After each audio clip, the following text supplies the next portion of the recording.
Good evening, one and all.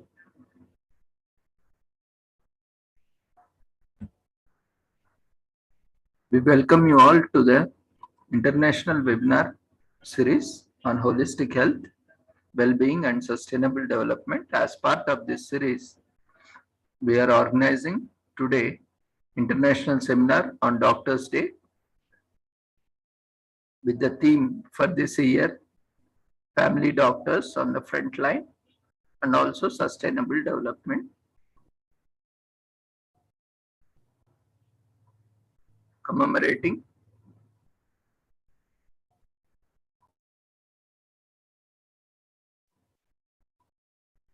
Azadi Ka Amrit Mahotsav, nation celebrating 75 years of independence in collaboration with Sri Holistic Health Foundation India and Sri Research Institute and Center for Arts, Sciences and Wellbeing. So before we start our sessions, let's take the blessings of Almighty.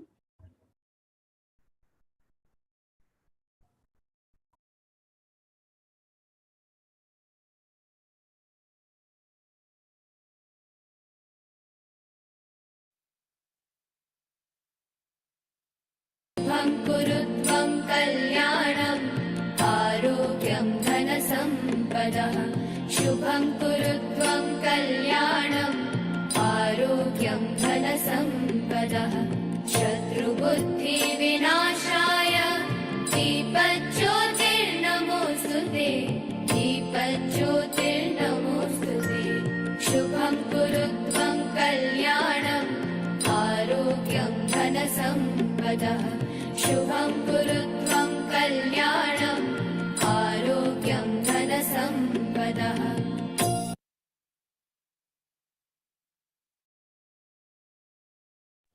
With the blessings of Almighty, we shall continue to today's proceedings. Today, we are commemorating National Doctors' Day in the honor of Dr. Bidhan Chandra Roy, who was not only a physician himself, but also a philanthropist, educationalist, social worker, and also a politician who served as Chief Minister of the West Bengal for 14 years. He stands to be the longest Chief Minister in the state as well as the country.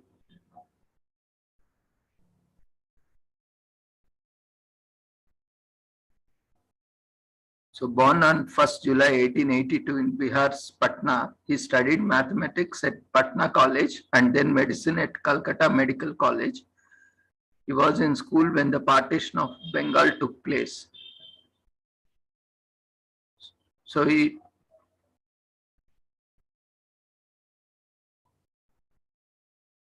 took Roy almost 30 meetings with the dean to later gain admission into the St. Bartholomew's Hospital in London because the dean wasn't keen to admit him. After his post-graduation in 1911, he went on to become a royal member of Royal College of Physicians, MRCP, and also Fellow of Royal College of Surgeons, FRCS.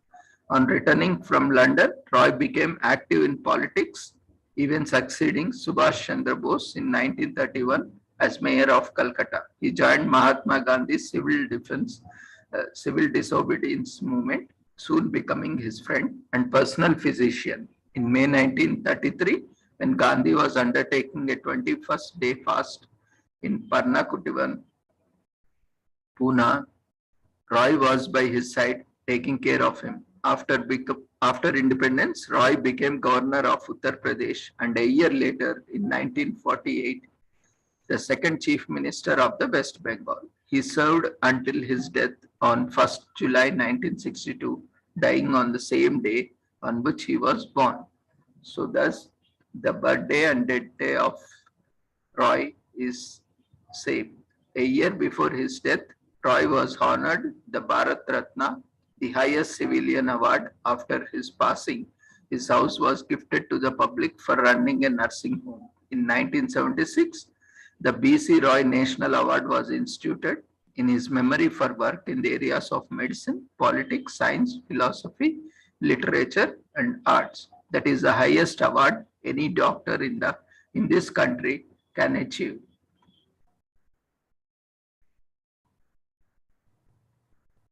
So with this brief introduction, let's move on to today's speakers. We have eminent speakers with us for the day.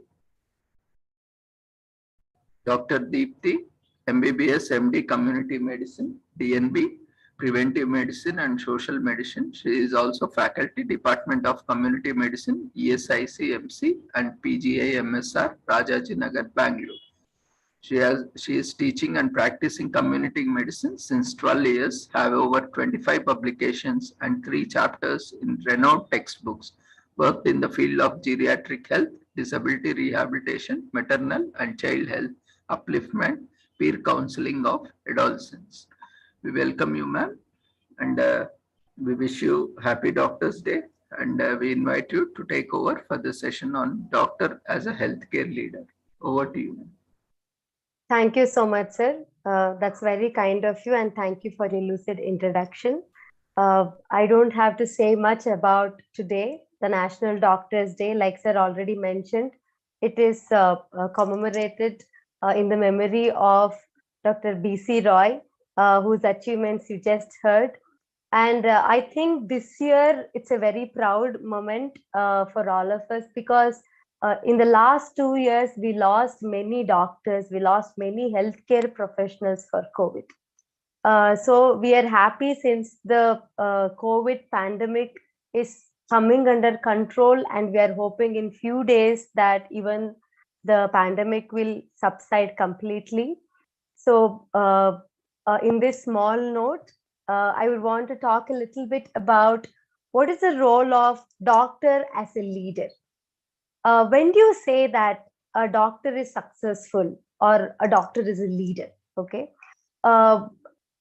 Somehow unconventionally, whenever a doctor says something, previously, traditionally, patients used to follow. There used to be a kind of respect for doctors, which was always there, so that, you know, they can open themselves up, share their life to the doctor, and whatever the doctor says, all the patient used to listen. Now, with the era of technology, just saying something is not enough. A doctor should develop. Just having that MBBS, MD degree doesn't make us doctors anymore, because knowledge is at the tip of our fingers. Anybody coming and visiting a physician would have done a lot of research and known something. I wouldn't say it is wrong, okay, but knowledge is a power now. But being a doctor, if you have to be a leader, then you need to definitely have few more qualities to make a leader who is followable by all. So when do you say that a doctor is successful? Maybe when doctor has a lot of patients, because, you know, he's very good in treating patients. Second one, maybe, you know, he has a lot of money, he has a nursing home, then you call them as successful. And there are few doctors who choose to work in research field, who have a lot of publications. You know, sometimes they are called as successful. And some people and some doctors work in a medical college and they are good teachers. But I don't differentiate doctor from teaching profession, because doctor itself means a teacher. So all doctors must be good teachers. It may be a teacher to the patients, it may be teacher to the colleagues, or it may be teacher to medical students or anybody else. So if all these things are there, then maybe we call a person as a successful person. Okay. So in the current era, if a person is a successful doctor, then he's a good clinician, he's an academician, he's a good manager of things. Okay, he's good at managing finances, he should be a CEO, he should be a family care provider, and also he should take care of himself. So when all these things are present, then we can call that a doctor as a successful doctor. When we speak about leadership in medical field, there are two things which a doctor has to be able to do. One is management. That is, being a doctor, you will end up facing a lot of small tasks which you have to do everything every day successfully. It's like challenges appear every now and then. And every time you need to make a choice, how are you going to solve that problem so that the patient or whoever the other person is benefited from whatever you are doing. Okay, so it is coping with the everyday problems, and there may be some complex organizational problems, and also you need to see that everything smooths functionally. Okay, a doctor should have good communication skills. That's the first and basic criteria, that every doctor should communicate well, and every doctor should be disciplined. Whenever I teach medical students, I say that even before you are a male, even before you are an Indian, even before you belong to a particular religion, you are a doctor. Okay, so doctor should become your being. So when a person looks at you, it's not like when I'm sitting in the clinician's chair and I'm examining the patient, that time I'm a doctor. Other places I'm not. No, it should become a part of you. Each doctor should take it in their mind, because we are being observed, we are being followed, we are being imitated. And I can't go and smoke 20 cigarettes and say, hey, don't smoke. If you smoke, you will get cardiovascular disease. Okay, you cannot be that. So as a doctor, when you become a doctor, it has to become your being. You need to provide that space for your patients, for even students, to open up completely. Many a times those dark secrets which are not shared with anybody in this world, the person will come and share with you. You may be a psychiatrist, you may be a skin and STD specialist or whatever. Those things which they don't want to reveal it to anyone, they come and reveal in front of the doctor. So you should provide that space. If I am prejudiced, if I'm not providing that space to my patient or my students, then they definitely won't open up. Then definitely you cannot be a successful doctor. I always give an example. Like, my father is diabetic, okay? And many a times he feels that he knows how his sugar levels are. I'm sure even you people have heard people speaking that today, my sugar level is low, so I don't want to take full tablet. I'll just take half tablet. Okay, and today I think my sugar level is not under control, so today I'll take one tablet. My father used to always say like that. Okay, so but if the doctor is very strict and he says no, you cannot do that, what happens? A patient like my father will not go and express that he did not take the drugs regularly. Okay, and when the sugars are checked, it is high, and the doctor believes that my tablets are not working. So invariably what he does, he increases the dosage, and eventually that dosage is harmful. We always say in sugar disease or diabetes, having a high sugar is okay, but having a very low sugar levels can kill the patient immediately. So I'm giving you an example of how you have to give that space for a person to openly tell if there is a problem, or if they have done something wrong without making them wrong. You are supposed to communicate what they're supposed to do in a way that they follow it precisely. Okay, then a doctor, first he should be a good manager. Okay, only when you're a good manager, you will be considered as a good leader. When the self care and the things around myself I'm not managing well, then people don't see me as a leader. They say she herself is so cluttered, she herself is so confused, how can she guide others? So it's very important to have clarity with us and with our surroundings. Then only we can take up that leadership role. So when I take leadership role, I am having a vision, and I am going to convert that vision into my patients or my students' vision, or they have a vision which you feel is very good for them. Okay, so you help them to see that vision and motivate them to achieve that vision. That is what a leader does, and that is what a doctor should do. It may be as simple as I telling a person to take 5-day antibiotic without stopping. How many of us take 5-day antibiotics when we fall sick and the doctor prescribes? Because after 3 days, we feel so much better. The illness is gone, and all the problems we are having is because of the antibiotic. So, third day, most of us leave or stop taking antibiotics. If I am such good a leader, I will see to it that the person consumes those 5 days of antibiotics. I will tell them what happens if they don't take. I will speak about the possible consequences and also the benefits of taking, and see to it that they get cured without getting any resistance for antibiotics. And my vision of my patient getting cured is also fulfilled. And when I'm a leader, just saying and converting the vision is not necessary. As a leader, we need to take risks. Okay, we need to take risks. Otherwise, our horizon or whatever our boundaries are will never expand. We think this is what it is and we cannot go beyond that. Okay, we need to always take risks and expand our horizon. And if you have a conviction of something good is happen, you need to have that courage to take it. And whatever you think, you decide, you need to convert that into action. All of us have great ideas, great plans, okay, but the ones who are successful are the ones who execute it. You may be wrong, you may err, you may succeed, you may fail, but at least you tried. Okay, so it's always important not just to have a vision, but also we need to be in action to put that vision into reality. Okay, so these are few things which we have to keep in mind when we are a leader. Okay, you should also understand what the patient wants, and if it is not aligning with what actually is required, then we need to convert their felt needs into what you feel or what you perceive is correct, and you need to advise them in such nice fashion. And other characters, like I said, it should be your being. When you become a doctor, being, that means you have to be completely in integrity. Okay, you say something but you follow something else, that doesn't work. So you need to be in integrity. And the next quality of a very good doctor leader is having compassion.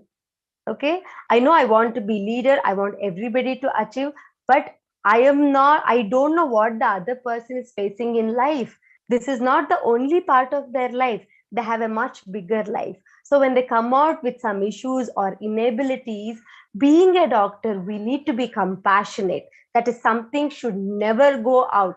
That thing of becoming a leader, bossing over, getting things done, should never take over of having compassion towards patients, towards colleagues, and towards self. We need to always have that compassion. Then there should be this passion for improvement and excellence day by day. I did my MBBS 20 years ago. I cannot teach what I learned today because everything has changed drastically.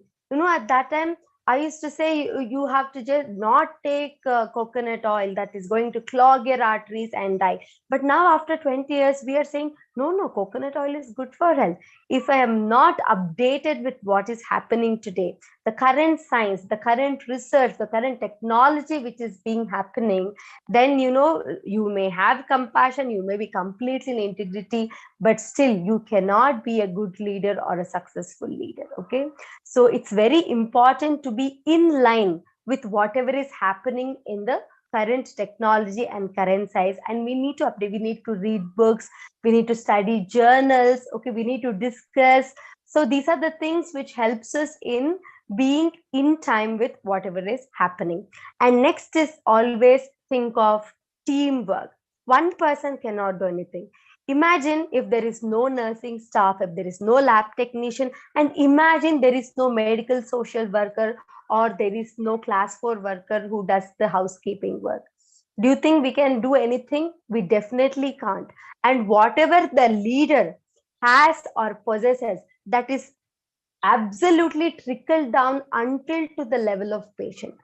Okay, we can see some hospitals having ethics and having functioning with the highest standards, and some hospitals which are completely corrupt. Okay, so as a leader, you can trickle down whatever you think, whatever you feel, until the last level. So it's very important that you build a good team. Okay, from the top up to the bottom, you build a very good team.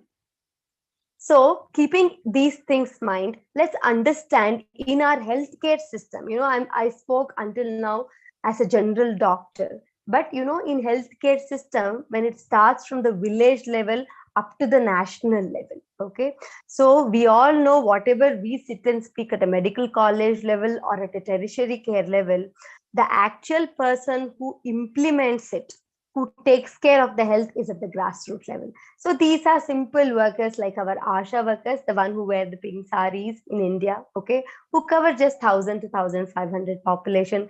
These Anganwadi workers, okay, then coming our auxiliary nurse midwives, the one who wear the white saris in the community, then our staff nurses, lab technicians, then public health specialists, or our medico-social workers, health inspectors, then comes the doctors. So as a medical officer, I need to work as a team so that I get the exact data from, and I impart that correct knowledge so that it reaches that ASHA worker, and from her it reaches the community. And also when I'm working as a medical officer, I need to have good relationship with the higher ups. I want to refer somebody. I need to be in line that, if I'm referring somebody, I call them and say, hey, I'm sending this person. You please take care. So not just you need to be in good relationship with the lower cadre. It's very important that you're also in good relationship with the upper cadre, because finally that a doctor or a good leader should create workability for the patient. Okay, and build in systems where there is some flaw which can be fulfilled. Like if a patient is not taking tablets regularly, call a family member, involve the family member, okay, and say them that see to it they take tablets regularly. Okay, and they've come for some small thing like I had a cut. Okay, he's a 40-year person. Look comprehensively, holistically. It's not just the cut. It's an opportunity for you to screen for other things. It's opportunity to speak to them. And in this era where people are like, time has become money. Okay, so when patients come, we don't spend time. There is no connect. When the patient is talking, we are busy writing prescription. I don't look into their eyes. I don't talk to them.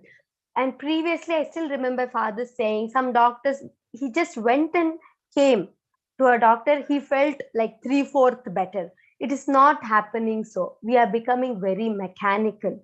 We should go from that mechanical world into the empathy and compassionate world, getting connected to the person, not as a patient, as a person, as an individual who is a part of a family. Get to know their family members, get to know where he comes from, whether there are problems in the similar community. So which gives you a bigger picture and which makes you a leader. So these are few things I wanted to speak about. What are the qualities a doctor should possess if he has to be a leader? What are the challenges we faced when we are still in the path of being a leader at various levels, and how we can overcome these things? And I want to thank the organizers, Ravindra sir and dear Mary, for organizing this session on National Doctors Day and letting me express my views on how a doctor should be a good leader, not just in the clinic, not just in the college, but for the entire community. Thank you so much.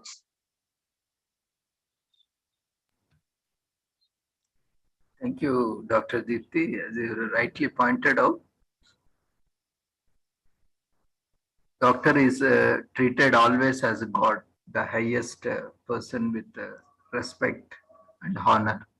So as you rightly pointed out, as a doctor, we need to be integrated in all the walks of life, in all approaches, so that we have this integrated approach and also multidisciplinary approach. Nowadays, as you rightly pointed out, every person who is involved in that multidisciplinarity is equally important. So we need to really appreciate, acknowledge their efforts, and also respect them as an individual.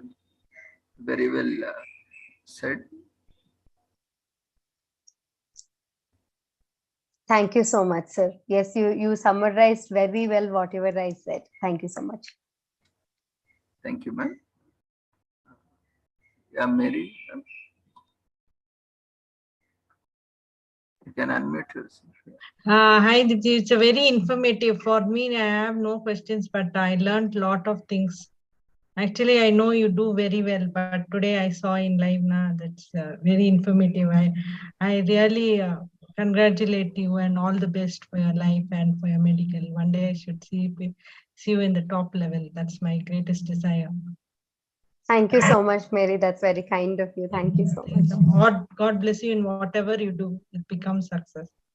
Thank you so much. Hearty congratulations to you. Participants, if any of you have any queries, observations, feel free to share.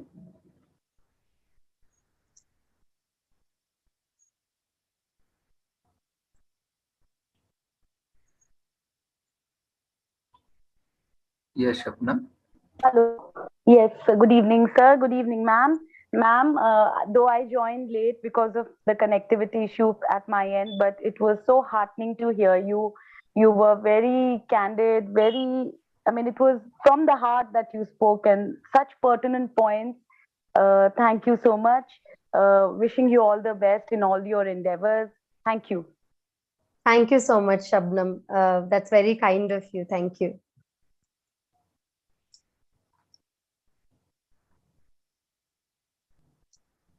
Anyone else would like to share? Quickly unmute yourself.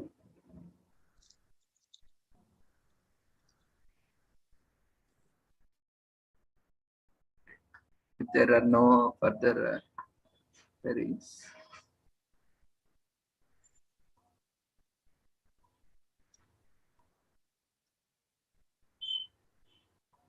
There are few appreciation messages in the chat box. Yes, sir. Thank you. Thank you, ma'am, once again for joining us on this wonderful day, and once again wishing you a happy Doctor's Day. And really, we have met today one of the most, beautiful and also humble soul who really reflect the qualities of a true leader and also a true doctor. We are very fortunate today, all of us, to have got the opportunity to listen to you and very well portrayed about the qualities and leadership of being a doctor, and also how a doctor should be and how a doctor should develop leadership qualities. Thank you once again, ma'am, for joining us and accepting our invitation. On behalf of Sri Holistic Health Foundation India and Sri Research Institute Center for Art, Sciences and Wellbeing, and also on behalf of all the participants, we wish you all the success, and we look forward for more sessions in future. Thank you, sir. Thank you for the opportunity provided. It was a pleasure talking with all of you, sir. Thank you so much.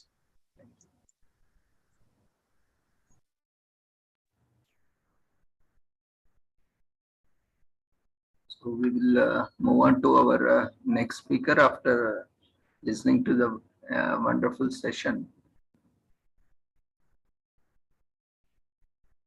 We have with us Dr. Payal Biswasu, co-founder and director, lactation consultant and childbirth educator.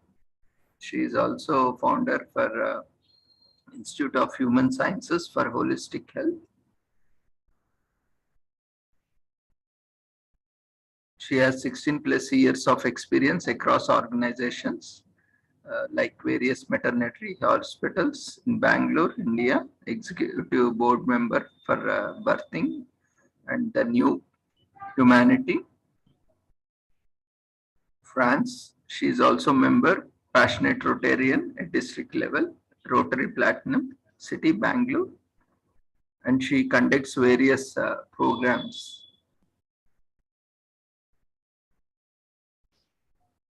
Awareness programs on breastfeeding and various related topics. So let's invite and welcome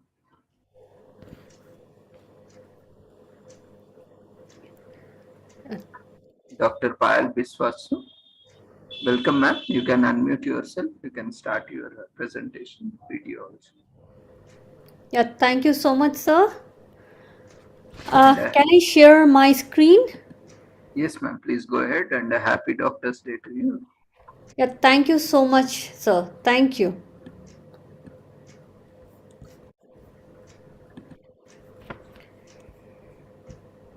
Yeah, PPT is visible, ma'am. Is it visible? Yes, ma'am. Please continue. Okay.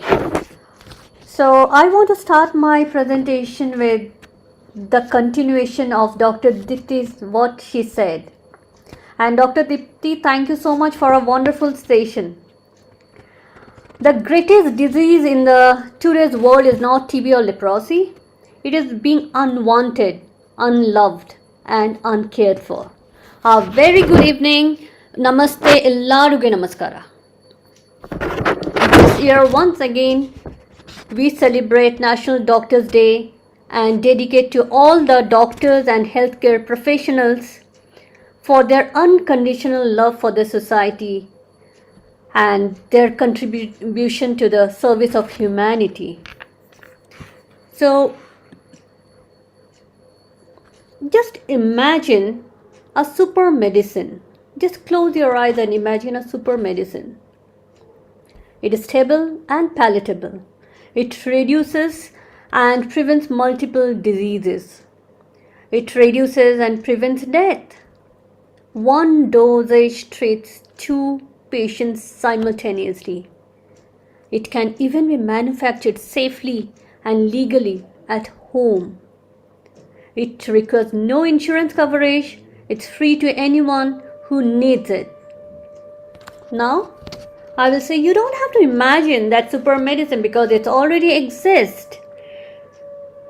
So before I disclose the name, since the theme of the National Doctors Day 2022 is Family Doctors on Front Line, so I will be talking about how family physicians can help with breastfeeding practices and we can achieve sustainable development goals.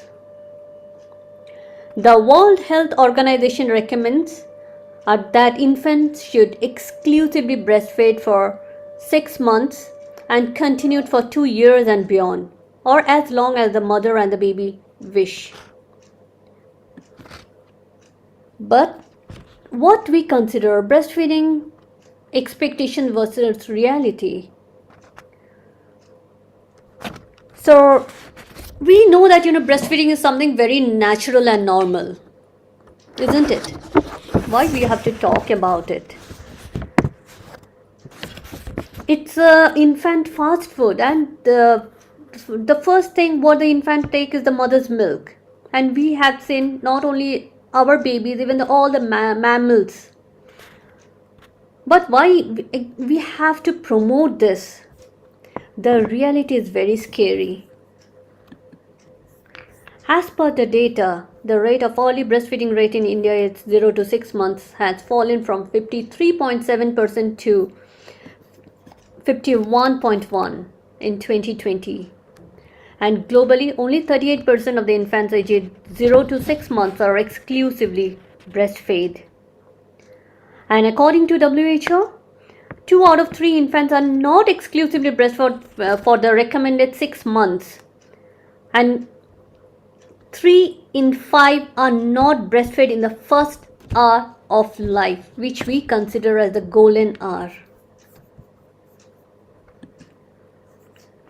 And we all know how it is beneficial to the babies. It reduces childhood obesity, it is good for the baby's tummy, it helps in building immunity, it reduces type 1 diabetes if the baby is being breastfed, it helps in reducing overweight babies, it helps in reducing eczema, dermatitis, ear infection, and for the mother it helps in reducing postpartum bleeding, less risk of breast and ovarian cancer, and helps to go back to its pre-pregnancy weight faster, plus it helps in reducing postpartum depression. And if you consider the cost of not breastfeeding, economic losses annually, we can actually prevent 1 lakh child death by only one action, that is breastfeeding.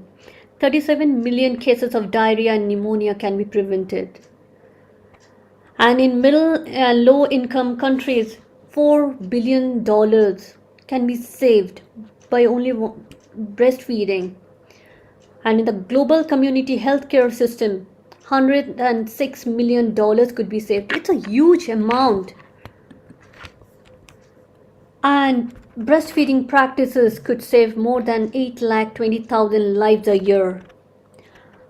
If all the babies are being breastfed 0 to 23 months, according to Lancet, and 20,000 mothers can be saved from breast cancer. And if you see the ecological benefit, it has no transportation, it has no packaging, so it is ecological. It has less carbon footprints. And if you consider from the sustainable earth, so the green earth, then I think breastfeeding is the best thing anyone can ever get. Best start in life.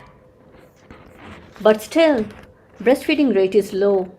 The reason are not adequate support from the family, community, society, and workplace. Definitely, first comes the interpersonal knowledge, attitude, and belief of the mother. Then comes the family members. First, the family members in the form of partner or husband, mother, mother-in-laws. Then healthcare providers and friends, and the government. Not adequate maternity leave. From the community, no place to breastfeed. So all this plays a barrier to breastfeeding. And so we all know that breastfeeding is good. Breastfeeding is important, but still we are not at all up to the mark. Why are so now we can ask ourselves, why are so few people using it? The answer is simple and disheartening, because we don't have much support.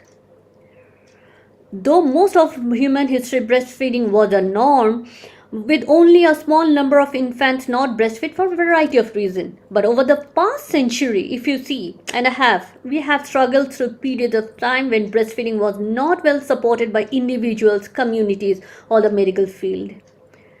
Indeed, we are still working to increase the support of breastfeeding. This has been complicated by issues of body shaming, social status, acceptance, support of women in the workplace. But if you see that, who can help? After family comes the, healthcare professionals. The doctors rank the second most important influential person who can help in supporting the breastfeeding practices. And family doctor or the family physician, whether they provide maternity care or not, have a unique role in promotion of breastfeeding. They understand the advantages of family-centered care and are well positioned to provide breastfeeding support in that context. Because they provide comprehensive care to the whole family, family physicians have the opportunity to provide breastfeeding education and support through the course of life to all the members of the family, because they will be seeing from the elderly people to the child. So they have the opportunity to educate the elderly members, mother-in-law, the husband, or other family members who can come back and help the mother, because we all know how much we value doctors' word. And other than that, they can also establish a breastfeeding friendly office, and they can educate the mothers. And if there is a challenge, they can refer the mothers to the lactation consultant. Most of the time, they don't know that something like that exists. Encouragement from a physician, the healthcare team, and the other family member is an important factor in the initiation of breastfeeding. So family physicians should remind the parents' social support system to encourage breastfeeding. And we have seen that women are 2.5 times more likely to breastfeed where it is protected, promoted, and supported. And a good doctor's comforting and assuring word are sometimes more powerful than medicine.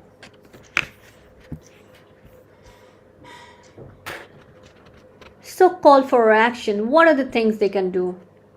The family physicians can teach the mother how, when the baby is hungry, how to check that, whether the baby is getting enough, and not limiting the breastfeeding time, because this is some issues which we face every day.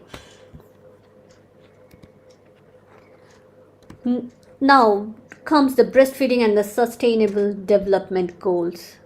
Breastfeeding is a critical first step on child's path to a healthy future, that we all know. As a practical step towards protecting the survival and the health of the babies and women, breastfeeding is a central part of the 2030 agenda of United Nations Sustainable Development Goals, and is linked to many of the sustainable development goals. So, for example, first goal is no poverty. Goal number 1, 8 and 10. Decent work and economic growth and reduced inequalities. So when we see this goal, that means ending poverty, promoting economic growth and reducing inequalities. Breastfeeding is actually associated with adding, if we see from the global perspective, US $302 billion annually in additional income to the world economy, nearly 0.5% of world's gross national industry. Goal number 2 and 3, zero hunger, good health and well-being. Breastfeeding is a vital source of nutrition that can save the children's lives and contribute to improve health outcome for children and mother. Goal number 4, equality in education. The association between breastfeeding and higher IQs and educational attainment can contribute to the effort to achieve global learning target. Goal number 5, on gender equality. Breastfeeding is linked to critical equality issues, including the mother's decision about birth spacing and work rights for the mothers. Goal number 12 is responsible consumption and production. Tackle sustainable consumption. Breastfeeding does not require industry for production and is created and consumed with a minimal ecological footprint. And as a national government throughout the whole world development budget and action plans to achieve the SDGs, breastfeeding should be our priority. Breastfeeding contributes not only to achieving many of the SDGs, it is also a critical component of the global strategy for women, children, and adolescents' health. So, if we have to improve the overall breastfeeding rate of a country, then we need to work at the individual level, community level with the government to support and empower mothers to breastfeed their babies. That in turn will help in making a better future, healthy individual.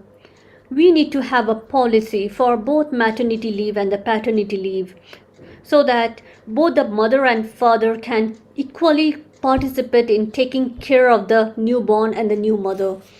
So what I try to do from my side, so in hospitals, in the various hospitals, I try to teach both the mothers, both the would-be parents, and regarding breastfeeding practices, so that they are well prepared.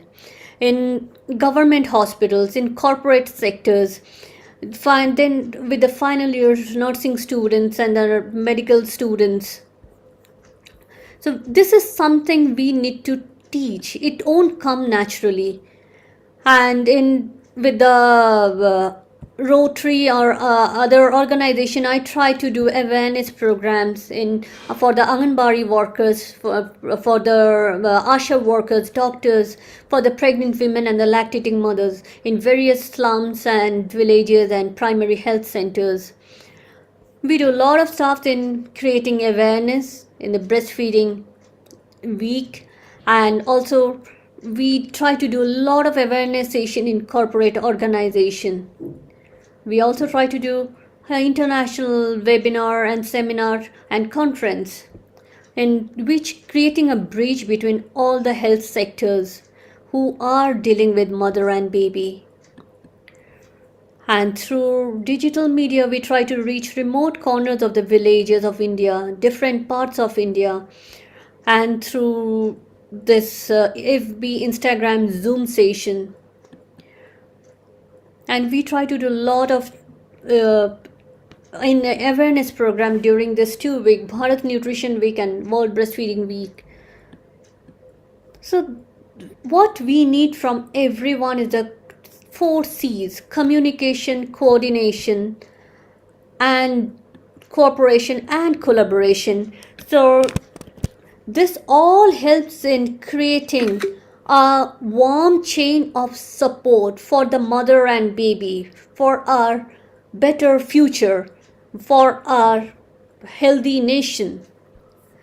So, with that, I just want to leave a message to all of you.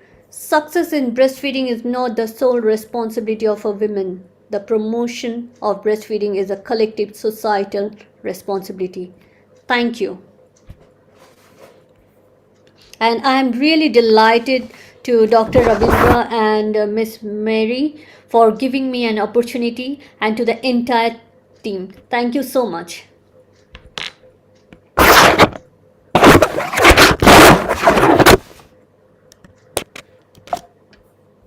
Thank you, Dr. Payal. It was a very insightful session. It's the need of the hour, and coming August is the first week we have breastfeeding week also commemorated, if I am not wrong. So we need to create more awareness. So we will continue to, whenever there is an opportunity, we will also support, and you can join us for bringing awareness through our various conferences and workshops, seminars. You are always welcome. Thank you. Yeah, it was a very insightful session, and it's need of the hour. Nowadays, a lot of, especially regarding the parenting, reproductive health, lot of issues are seen.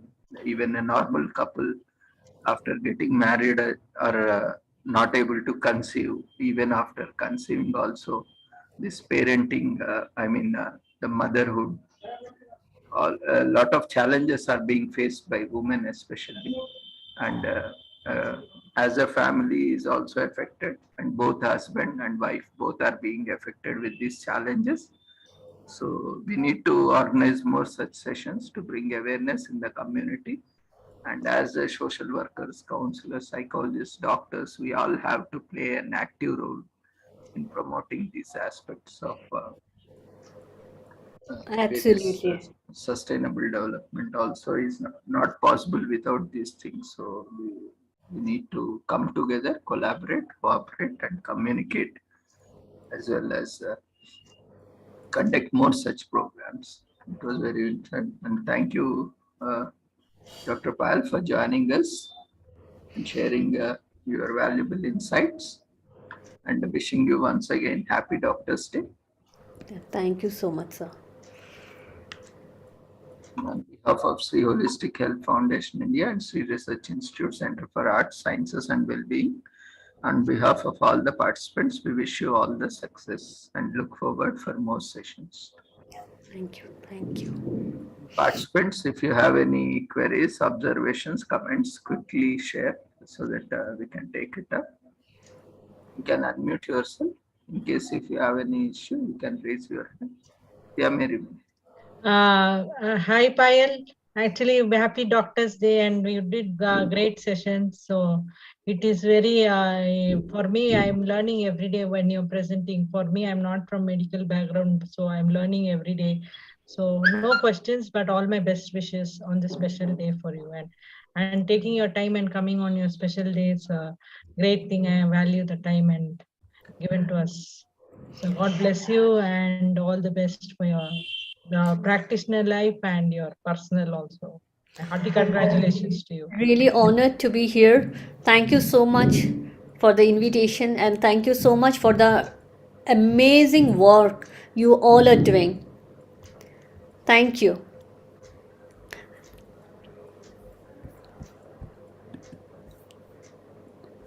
Thank you, Mary ma'am. Thank you, Payal, Dr. Payal. And anyone else, if you would like to share your observation, comments, feel free to share, even in chat box also.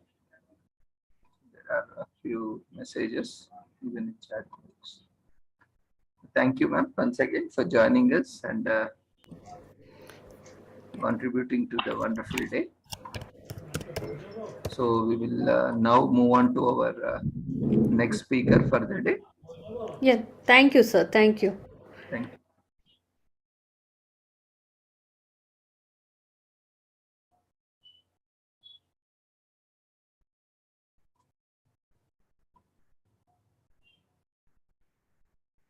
So we have with us Mrs. Vasanta Talya Ramarao, Probation Officer, Women and Child Welfare Department, Government of Karnataka.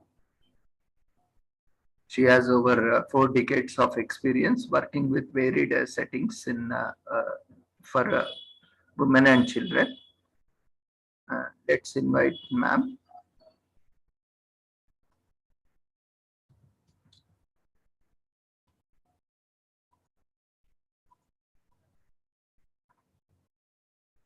Welcome you, ma'am. You can unmute yourself and you can start your video and presentation, ma'am. We invite you to take over for your session on doctor's role in women and child welfare.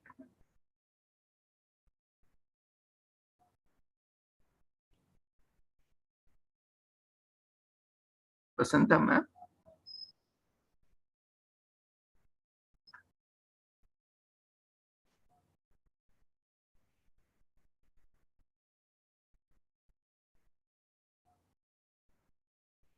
Can you hear us, ma'am?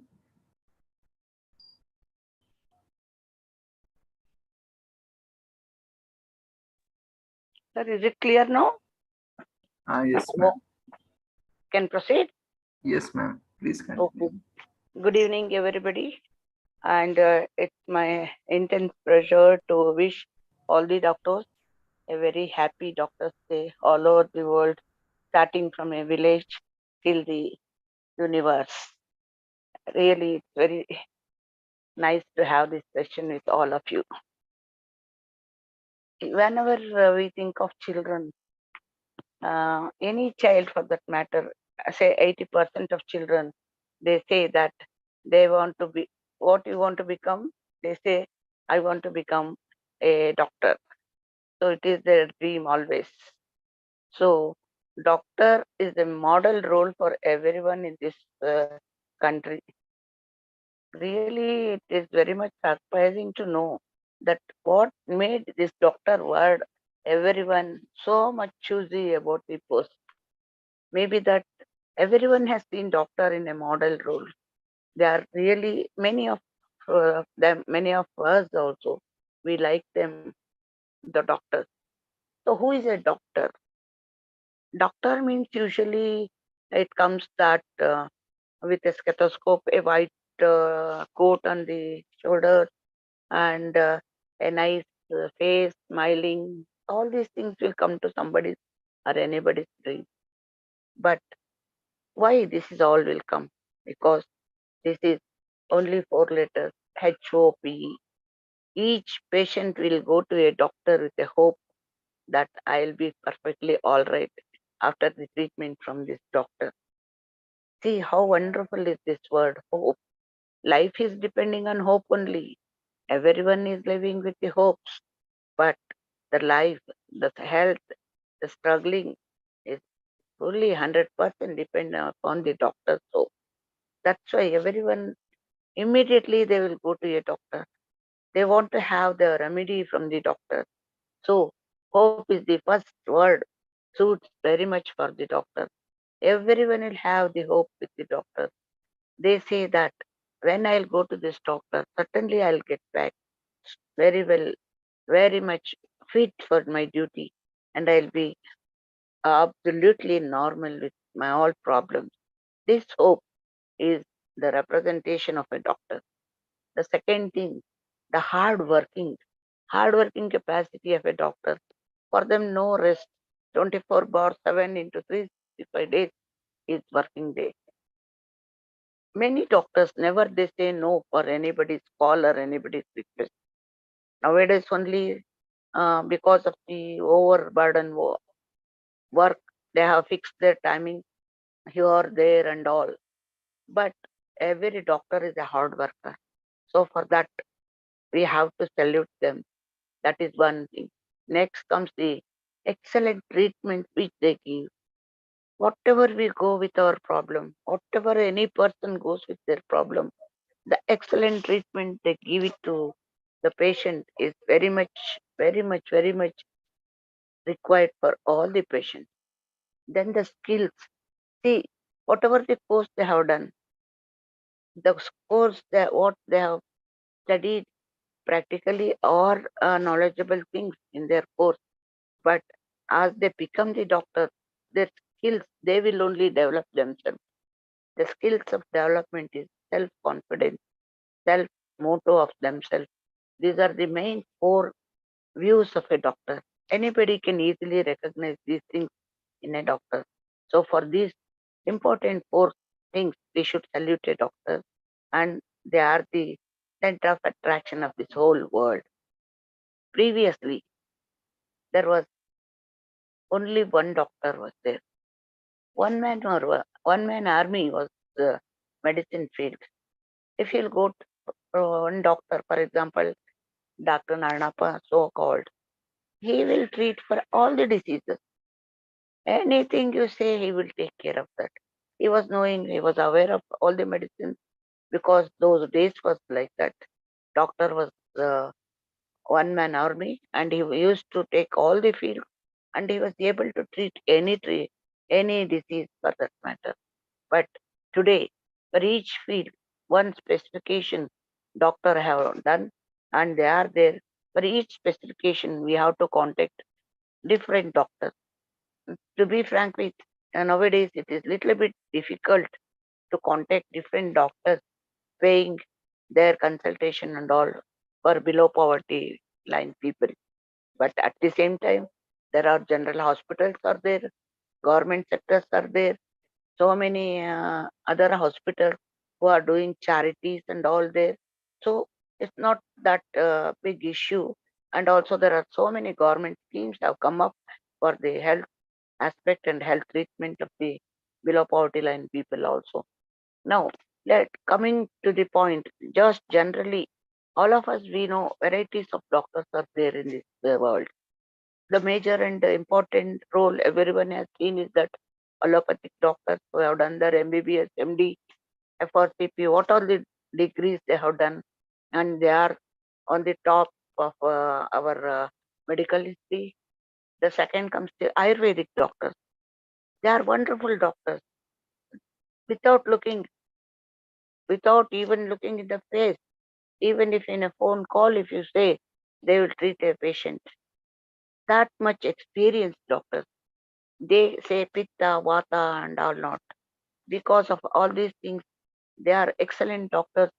And even today, Ayurveda is going on not only in India, in many, many places of this world.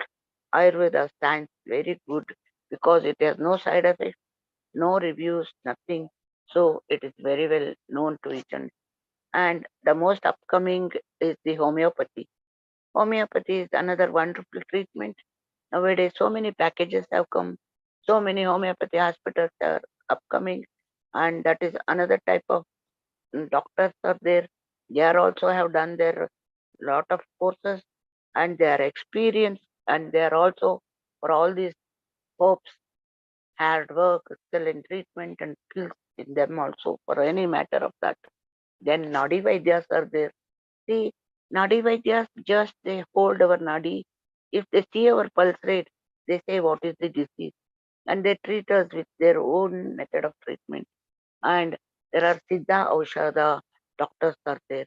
They are another excellent doctor. As I have, hello,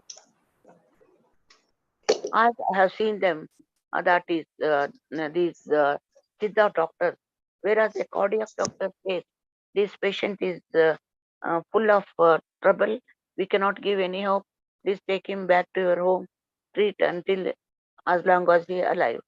But very next day, if he'll go to a Siddha doctor, he treats the patient. He gives all the hopes for the patient, and he says,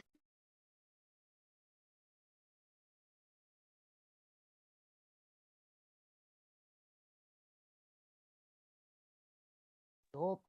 What the first required is hope. So this doctor has given all the medicine for the, and he was a postmaster. By 15 days, he has gone back to his job, and now also after 3 years, he is surviving taking Siddha medicine.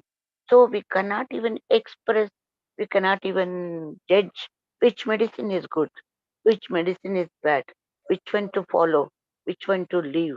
This is what the conflict we have in ourselves. Because all are in one way or the other way. So many other varieties of doctors also there in this country. But these are the main things which we have, which we are all having a knowledge nowadays in the earth. So there are varieties of doctors. Again, to be thankful to all the doctors, let us think that today's subject is that for children and women, how doctors are helpful and essential in their life. As we know, woman, she is the founder of the family.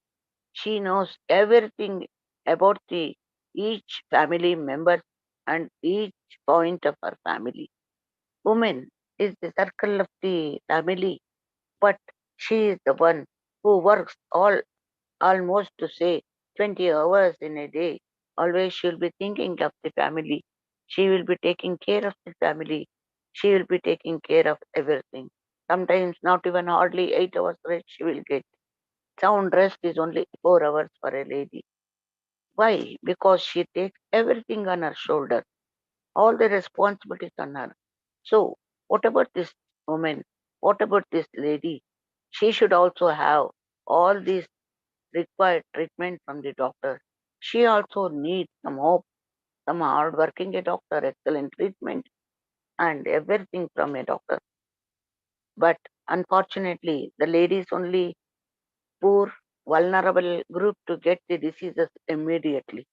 See, in any family history, if you do the survey and if you study the survey reports, ladies are susceptible to get diabetes and hypertension very soon. Maybe because of their working condition, their method of living, their food habit, their restless work and overthinking. And as I said, karma yoga, they always think it is the punishment God has given me. I have to take care of everything because she never thinks that it is the blessings of God He has given everything. So this because of this karma yoga also, she is susceptible to get many diseases more easily rather than a man in the family. So requirement of a doctor is more for a lady, irrespective of any class or any economy program background or anything. In any family that matters, from a village to the top, all the ladies are susceptible to get all these diseases. Main and major issues are being issues of diabetes and hypertension nowadays. In joint family, depression, anxiety, all these things are also there for the ladies because of the overburden given to her and always thinking about the family, all these things. So why? All these things will be referred to a doctor. As I said very beginning, previously one Dr. Sormi was there. He could treat all the diseases or all the problems of a lady in a shop. Now, for everything, different places we have to roam. Even if you'll go to a government hospital, of course, doctors are there. Starting from a physician, you have to go until she get detected that she has got anxiety. That takes 15 to 20 days. It's like a play material in a player's hand. Medicine has grown up like that. So no one can take a single decision, not only about a lady, about any patient. Nowadays, too many investigations have come up. The society has gone up very high. So many laboratories have come up. So many tests have come up. previously one biopsy test used to say that the patient is having cancer, but now no, not one test is enough. Again, they have to go for scanning, they have to go for PET scanning, go for a different opinion, second opinion, and all. So these are the modification in modern life. But doctor role in a place of a woman is very, very much essential. As I said, she is the center of gravity of the home. When she will become a bahu, the she will be married to a new family. She should adjust to the whole family. She should work hard. If it is a joint family, if it's a nuclear family also, it's her response to take care of everything. And when she becomes her first pregnancy is there, the problems, the presentation to the family, everything will be little bit difficult for the lady. So a doctor's help in a right time is very much essential for her. Especially many ladies have their primary pregnancy, a problematic pregnancy, morning sickness will be there. They have vomiting, nausea, and they don't like to take any food. Cooking itself is a problem. All other daily routine is a problem for them. In such a case, doctors really they are helpful to the lady. They give the excellence of themselves to this pregnant lady. They take care of the lady, and she will be treated till her 9 months. And when her antenatal care will start, when she delivers the newborn child to this, then the responsibility grows up for a lady double the time. As such, the double responsibility for the doctor also. But today, one doctor will take care of the mother, the other new doctor, a pediatrician, will come to take care of the child. So father's responsibility is to take two appointments and take the children to there. But if it is in a poverty line, if they are in a village, as I have put on my 4 decades of service with the villagers never go for such high hospitals. They will not take any such decisions, and usually 50% of the deliveries will take place in the village itself. Sometimes in still interior villages, 80 to 90% of deliveries will take place in the same village, in the same hut, or in the same house. Even in the Talaka places where the population is 50,000, in such places also home deliveries are very common even today in our country. So in such case, asphyxia is the one of the cause where delivery will be prolonged. The child inside cannot come out easily outside. So breathing problem starts. That is called asphyxia. Due to asphyxia, the child death will be there soon after the delivery. So because of the home deliveries, these are the causes, these are the problems arises. If in a right time, if they take the whole doctor's help, if they refer to the doctors, so they will not leave the child for IMR, infant mortality rate, certainly it will come down.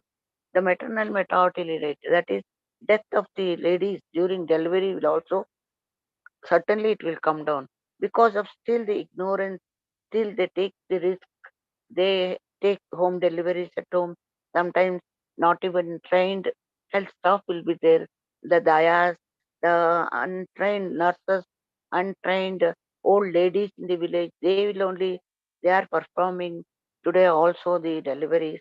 The, because of all these things, not that we can say that they are bad, but when something goes wrong, everything looks very bad. So in that case, this infant maternal mortality and maternal mortality, IMR and MMR both will go up, and family has to face this problem. So as the mother, she is the center of the family. After first delivery, their responsibility rises for her. If it is a joint family in a village, in a poverty line, again, due to malnutrition, the mother will not be fed properly, and she will not be first person who will have her food in the family. She will be the last person to have the food in her family. By that time, there will be no nutritious food left over, whether it is vegetarian food or non-vegetarian food. Sometimes only some rice, some gravy, some rotis will be left over. Only that much she will have. But we should think that she is a regular lady as well as she is a lactating mother. She needs double food. She needs double nutrition, but nobody will think of her. So this causes her the malnutrition and all illnesses start in her. By that time, repeated pregnancy starts. If she's second time pregnant is there, so another third problem will start with her. Anemia is the major cause in India, maybe in other places also. So because of this repeated pregnancy, the malnutritious fooded family, heavy work on the woman, and restlessness, all these things will cause anemia for the lady. So that is another big issue of the second delivery and problem for her life as well as for the other newborn and for the first child also. So though government and all of us are doing, we are giving good health education, we give them to have the pregnancy in a distant period. The gap should be there between first child and second child, but accidentally or knowingly, unknowingly, there will be repeated pregnancy will take place in many cases.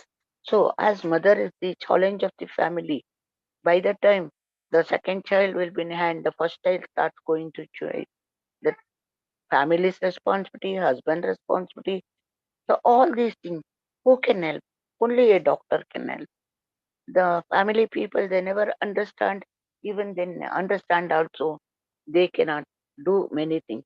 But doctor, in a right time, in a right position, he will give all the suggestions and he will give an excellent treatment. That's why we beginning only I said excellent treatment. Excellent means the requirement of the patient is very, very essential. As on today, my health may be different and somebody's health may be different. So the requirement is different from person to person, from personality to personality. So as required, they are all giving all the treatment to them in the so this doctor's role is very, very important for a mother. If a working woman in a modern society, for us also, same problem, restlessness, around the clock she should work. So all these problems will also lead to her. Nowadays, we see the unit families. In each family, ladies are the sufferers. They say, Auntie, today I'm not well. Madam, I'm not well. What way I can get back? These are the problems I'm facing. But today I could not do anything for my son. I'm sending him to the school. Like that, they say so many problems because this is overburden over the mother and restlessness and not taking the proper diet in a proper time. Whatever is the necessity things, they should think it of and they should take it. So again, naturally they will run to a doctor. Wherever they go, they say she is anemic, irrespective of the caste, creed, and other things. So the high class families also, because of their bad junk food habit, they are facing lot of anemia. At least villagers daily they will have some green leafy vegetables, other rooty vegetables and other things, and they take regularly. India mainly based on ragi in the southern regions and western and on the north regions they have wheat as the major food. But vegetable is common all over India. At least villagers will take lot of vegetables. But in modern life, in modern society, vegetable role is very, very less. So they go with all ready-made foods, packet foods, preservatives have been added because of all these problems. The ladies they are susceptible to have more problem on their health problems. So this is one way of the ladies where they are facing all these problems and doctors are the only helping hands for them. Coming to the point of children, see, very beginning in the middle of this uh, today's lecture, I was telling IMR, infant maternity mortality rate, that soon after childbirth only child will die because of untrained eyes doing deliveries, long prolonged deliveries, breech birth, wrong presentation, so many problems of the deliveries. The child will have very beginning itself of their life ends with the death.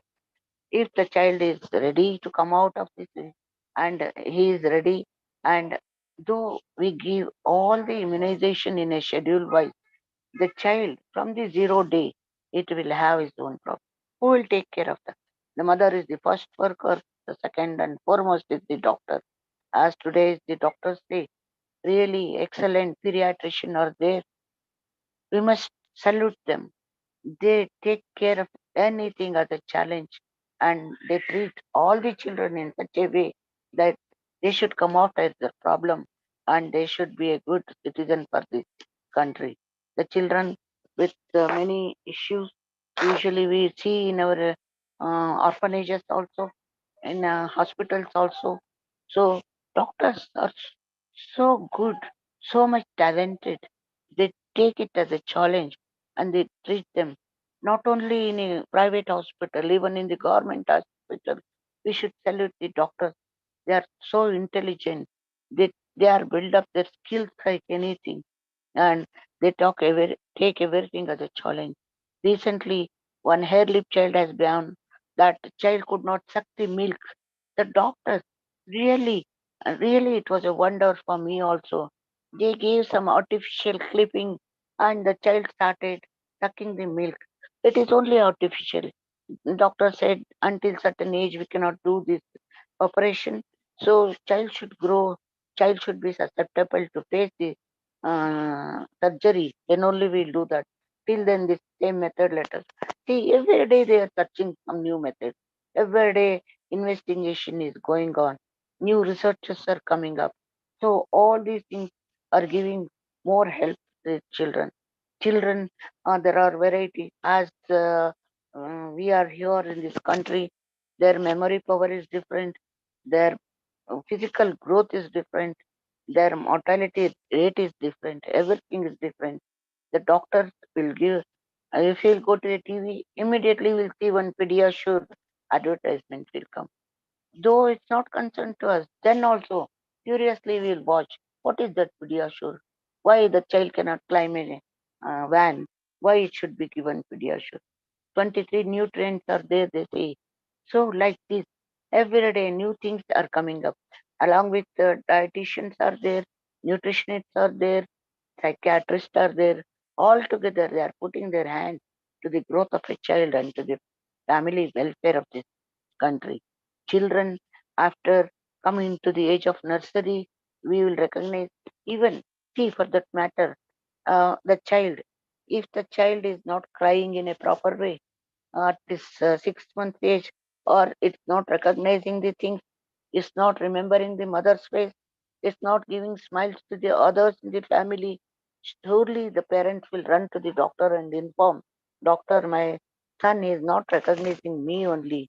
Always his sight is somewhere, he will not recognize the people, he's not smiling to others, his development is very slow. Milestones we have not seen. Though he's 8 months, not even is moving his body. These are the problems. We'll run to a doctor. Everyone will run to a doctor. Doctors see the why the milestone are slow. What are the necessity requirements are there, and they start giving varieties of therapies to the child. They take the child as a challenge and they treat them, and they give all the importance to the child, and they give support to the mother and the family too. If the child is a normal, coming to the third year when he enters the school, there we, the mothers and the teachers, they recognize child is a slow learner. For slow learners, there is different treatments are there, different schools are there, again different therapies are there. We must see that how much the empowerment has come in each field, especially in the health field. No one need not worry for anything. So all the people, they will get proper guidance, proper health in proper time. Children coming to the um, primary schools, middle school, high school, their education level, there also anything found difficult. Doctors are there. As I said today, for each field, one special doctor is there. They have done their special degrees on that, and they are doing their own work on that. So, for any matter, for that matter, for a lady or a child or for any human being, each specification doctors are there.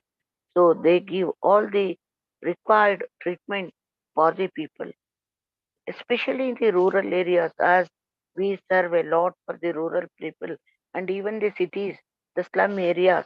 The nowadays, the slum people also, they know the value of this health very much. They say, Madam, the doctor is wonderful, madam. Before we say something, they only explain that doctor is like a god, madam. If he touches, there is no failure at all success, madam.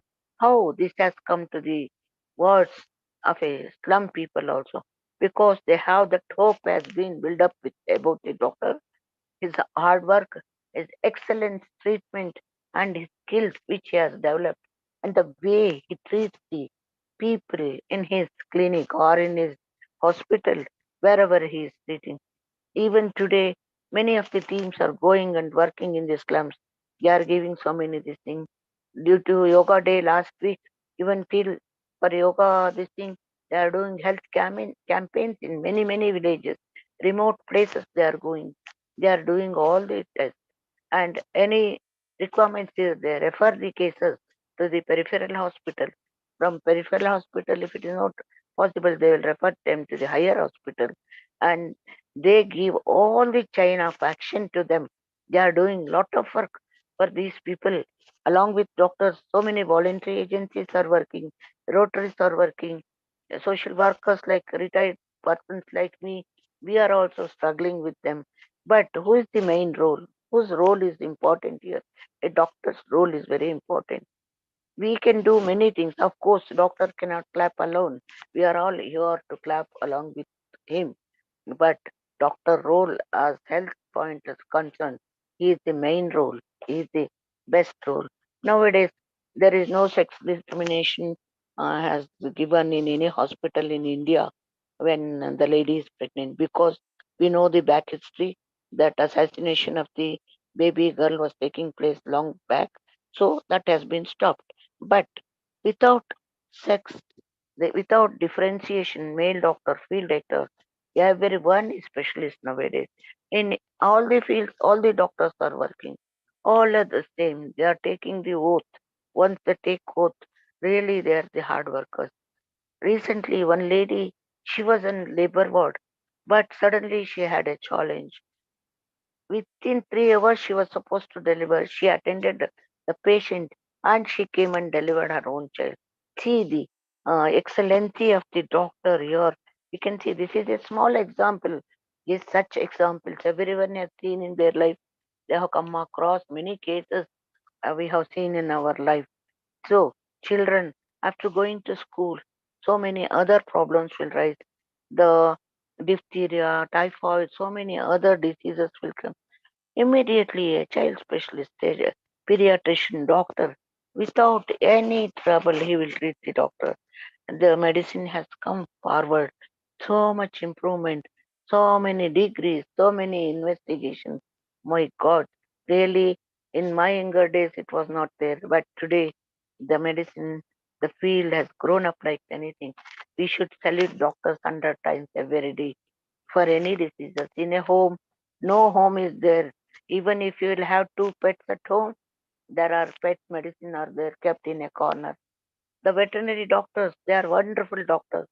They have studied a lot about veterinary. Today, a veterinary doctor is working in an army. Oh, how much power he will have. He takes up all the pets there, the horse. Sometimes nothing is there, only horse will survive. All the and the people in the army, navy, all the places. So veterinary doctor is also one of the important roles. In each house, we have a separate corner for the pets, the medicine some corner, and everyone in a family, and even the nuclear family, there are 3% means there are three separate trays has been kept for the medicine. No one is there without medicine. Very rare. If you'll find one in some family, really they are the luckiest person. But as food, as energy, as everything is required, now everybody's medicine bags, box is fixed, whether it is small box or big bags, that is depends upon their luck and their immunity power. So the doctors now, for all the families, nowadays one family doctor is there for each family. So first they go to them, whatever they suggest, then they will take a deviation and they reach the other doctor.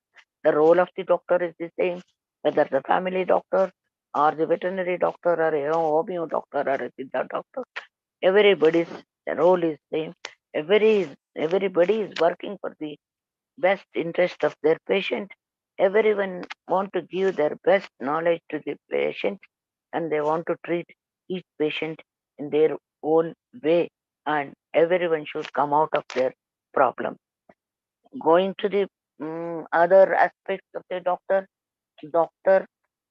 from the point of government, if we'll see that soon after their medicine, if they want a job, there is a government rule that they should survive, they should do rural service minimum 5 years, they say.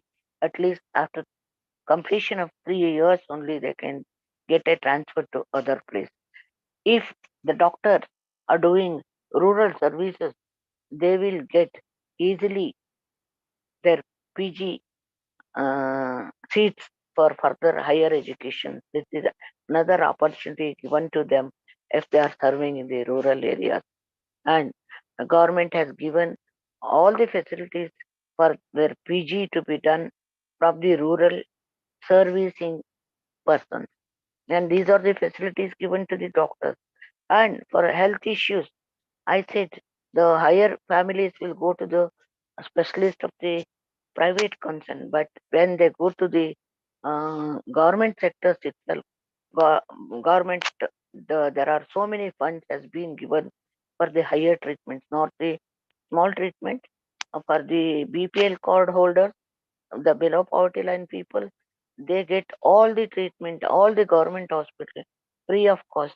Even open heart surgery in a cardiac hospital of government is done free of cost for those below poverty line people. If they are cancer patient, government is providing full cancer treatment free for them.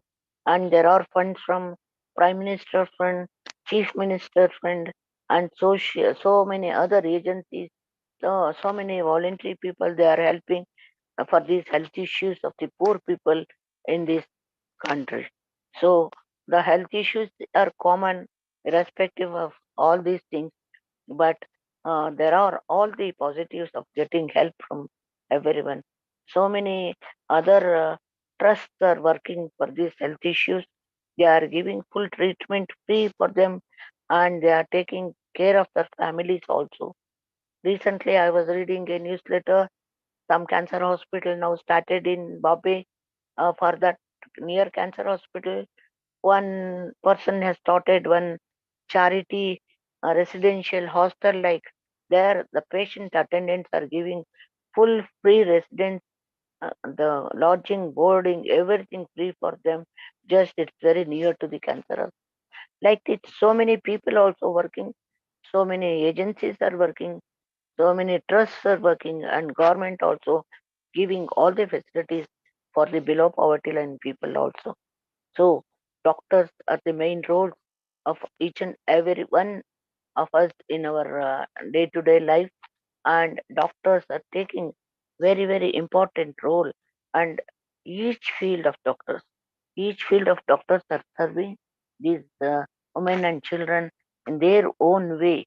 If you'll go to an audiologist, see, nowadays audiology is a big problem for all old age, even the teenagers. Some cases, neonatal child is having this audiology problem. Even a government hospital has started. A audiologist has been appointed there. A good ENT doctors are there. If not in a very small hospital, at least in district hospitals, it has been provided. Speech therapists are there. All the doctors have been appointed. Once I had an opportunity to visit one hospital accidentally. I went there. Really, I was surprising. It, that hospital was so clean, neat. All the doctors were there at 8:30 a.m. Though patients were not there for each section, but doctors were sitting and waiting for the patient. So much government has done. The doctors also so much active, and the irresponsibility is not at all there. up to 12:30. Even sometimes when I went for a hospital in an emergency case, the doctor was there waiting up to 1:30 to treat me. He had asked the medical shop, called them personally. He said, this lady has come alone. She is a newcomer to the city. She don't know anything. Please bring that required, whatever he has prescribed. And until he came to the hospital, the doctor was waiting and he treated me. Then I paid the bill to that medical shop. So much dedicated doctors. They are working even under government sector today. Coming to the private sector, we need not have any complaints at all, because though they charge it, it is their fixed fees. Okay, no issue. But they are the excellent doctors giving full service to the all the ladies and also the children of the society and all other family members too.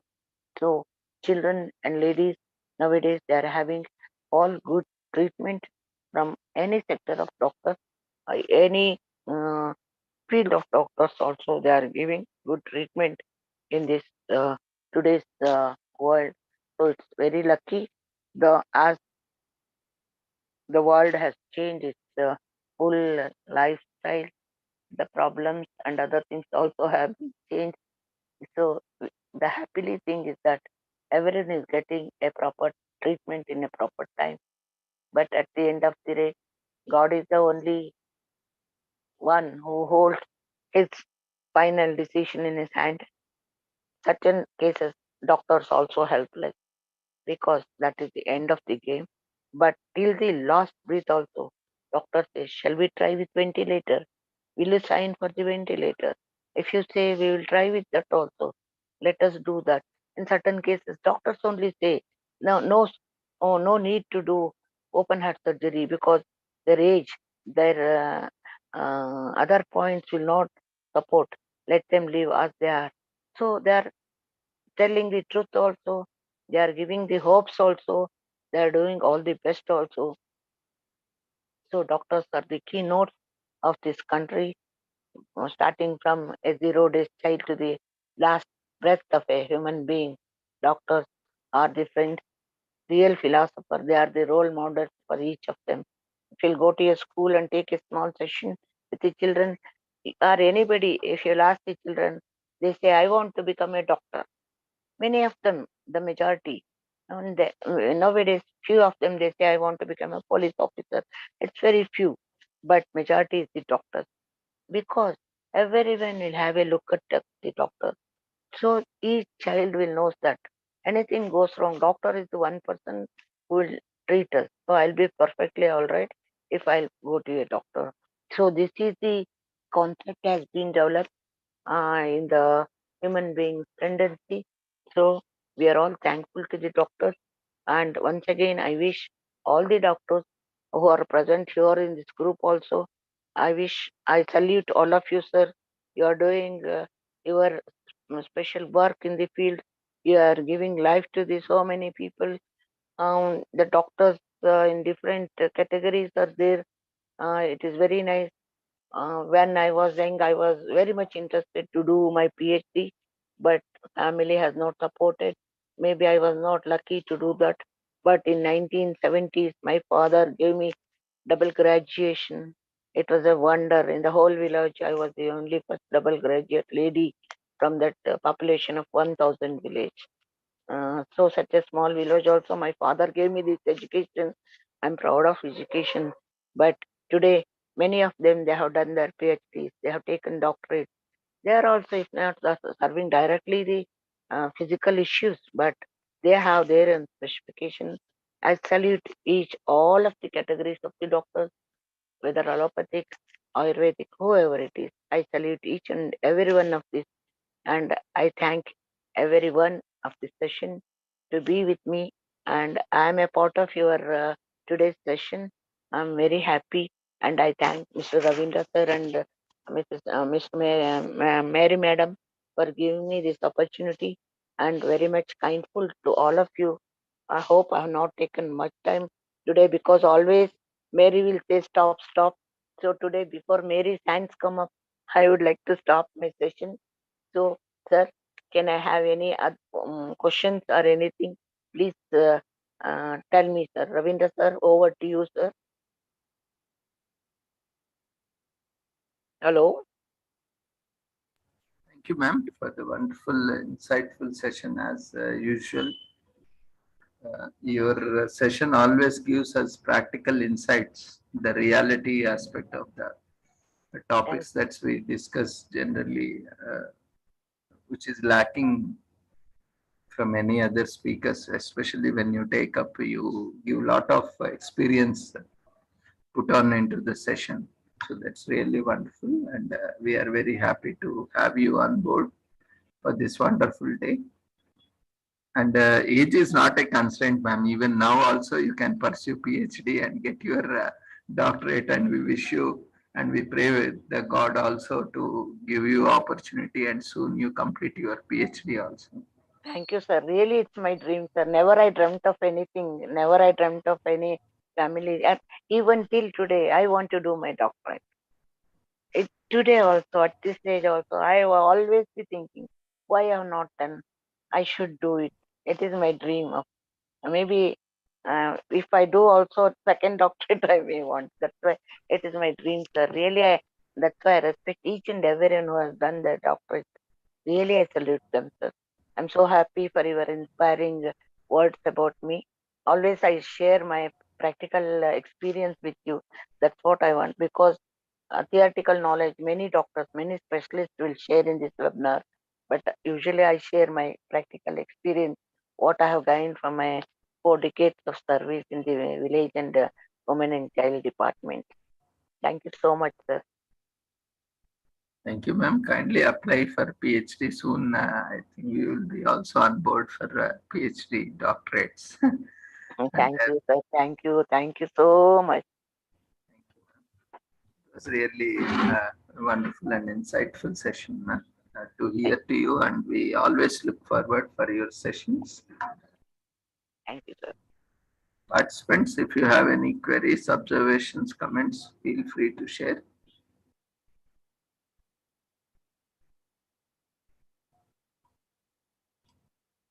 Okay. Thank you, ma'am, once again for joining us on this wonderful day. Thank you, sir. All the best, sir. Once again, happy Doctor's Day. Thank you, ma'am. Wish you too happy Doctor's Day. Mary has come up. Yes. Ma'am, it was very insightful session, very different from other 2 sessions. You spoke from your experience. All the best, ma'am. God bless you. Take care. Thank you. Thank you. Thank you, all the participants. A wonderful session from Vasanta ma'am. Let's move on to our next speaker for the day. We have with us Dr. Vidya Hari Iyer, founder and director, psychotherapist, counselor, and also a dentist.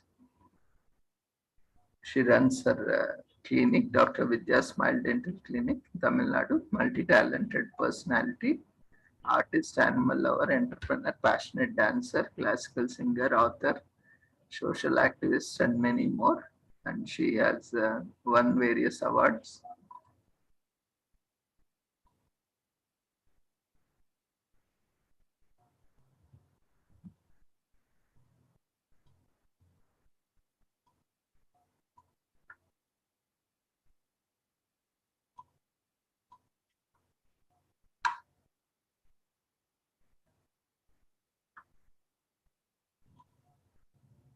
Sir, can you hear me? Yes, ma'am. Okay. Thank you, sir. Thank you, and wishing you happy Doctor's Day. Oh, thank you so much, sir. Thank you. And happy Doctor's Day and happy Chartered Accountants Day to everybody who belongs to the same profession.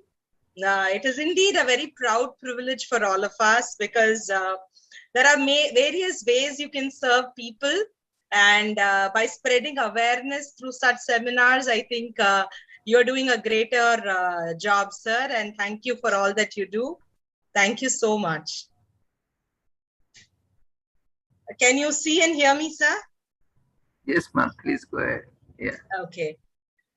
So, good evening, friends, and welcome to another wonderful seminar today. I know it's very overwhelming, especially when you practice the same profession and then when you have a seminar on the same day. It is a kind of a recognition for what we do. And I would like to thank Mary and Ravindra sir for this wonderful opportunity. I'm sure you've all heard a lot of eminent speakers before me. And today I thought I'll take a different topic, a topic from a wellness, a journey towards wellness from illness, or illness to wellness, right? So why did I come up with this topic? The first thing is, like, everywhere we've been hearing about what is going around us, and what are we a part of, what are doctors doing and all that. And yes, whenever patients come to us, our clients come to us, what we try to do periodically is to first diagnose what their problem is and then give them a treatment, right? But I'm sure all of you have heard about that saying, which we have all grown up with, saying prevention is better than cure, correct? So I thought, I could talk on a topic which would resonate with that belief, what we have all had. And when I say prevention is better than cure, then we should do something to prevent it, right? We can't just say we know that prevention is better than cure, and we can't just sit like that. So what are we doing towards prevention? And I thought I will, run today's presentation based on that. So welcome again, wonderful evening to all of you, and I would start the session right away.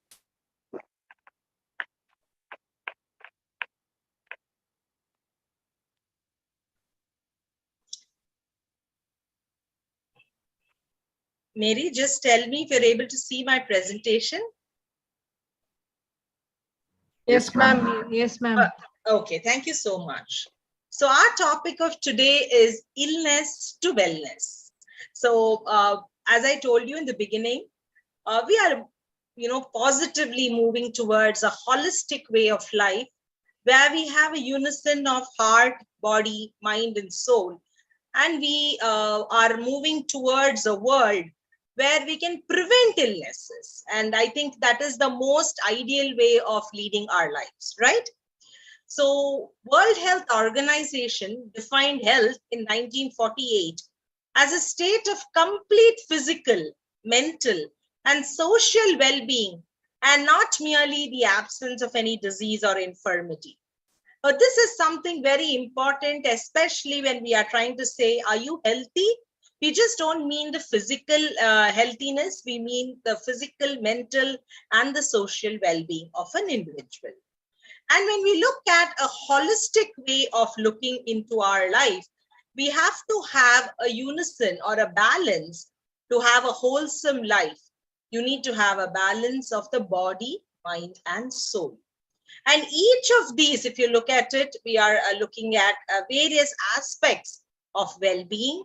You have a spiritual fulfillment, which we work towards a spiritual world. We have a prosperity and abundance in terms of the materialistic world we live in. So each of them have their own dimensions, and it is very important for us to have a balance in all of these.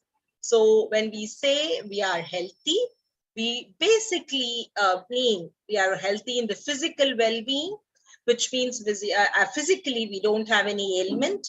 And when we are thinking about our spiritual fulfillment, that means, beyond us, we're thinking about the world around us, and we are thinking about coexisting with the people around us. We want harmony everywhere. And then we are talking about our inner world, which is our mind, our soul. We need to think about a lot of intangibles like love, happiness, peace, wisdom. And of course, when we think about the material world, we need to see where we are placed in the economical well-being. So all of this together constitute our health. And holistic refers to the unity or the connection of the mind, body, and spirit, the wellness of all our interconnected parts. And I showed you the different types of parts and aspects which work towards the health of our entire selves.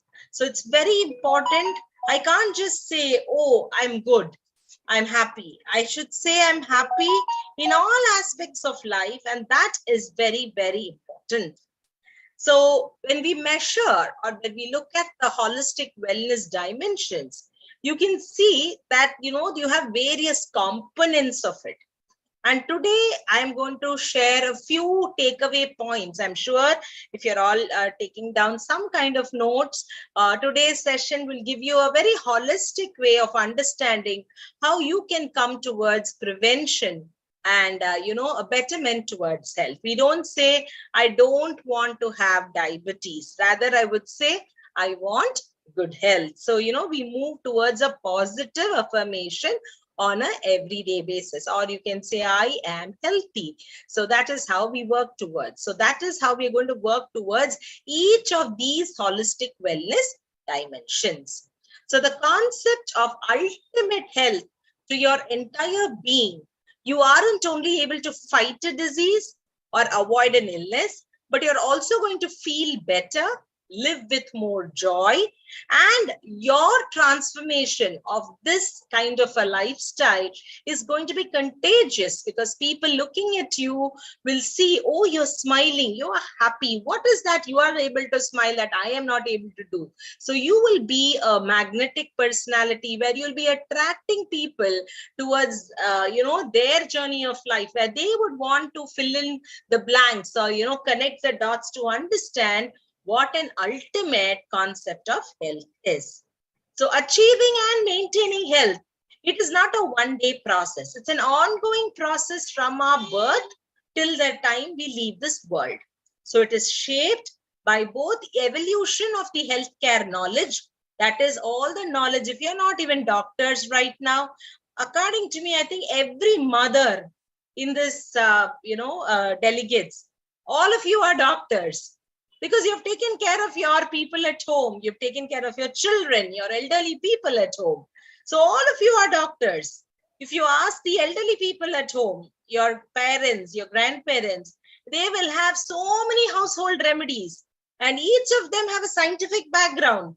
So all this healthcare knowledge which they've collected and the practices. So they have not just said it with the intention of saying. They have practiced and they have got results as well. And these, they use it as a personal strategy and organized interventions for staying healthy. We say Dadima ke nuske, right? So that is how we address all these homemade remedies. And for everything, even a new mother will ask her mother and, try to find out what you do. Even before we go into the allopathic medicine, we always ask people at home. So each of you, if you look at that broader sense, that, all mothers are doctors, right? So let's understand what are the principles of good health. And for anything in life, you need to earn it, my dear friends. Nothing is going to come automatically to you. Let's just understand this better. Imagine I have 2 pieces of land. In one piece of land, I'm really putting in my hard work. I'm going every day, cleaning up the weeds. I'm planting new seeds. I'm giving it water. I'm trying to give good sunlight. I'm taking care of each and every plant like my baby. What would you have at the end of 1 year? You'll have a beautiful garden. Now let's imagine another plot, which I said, and you don't do anything. Now what grows in a place where you've not done or planted anything? You think 1 year later you would not see anything? You would see it barren? No, you would see a lot of weeds there.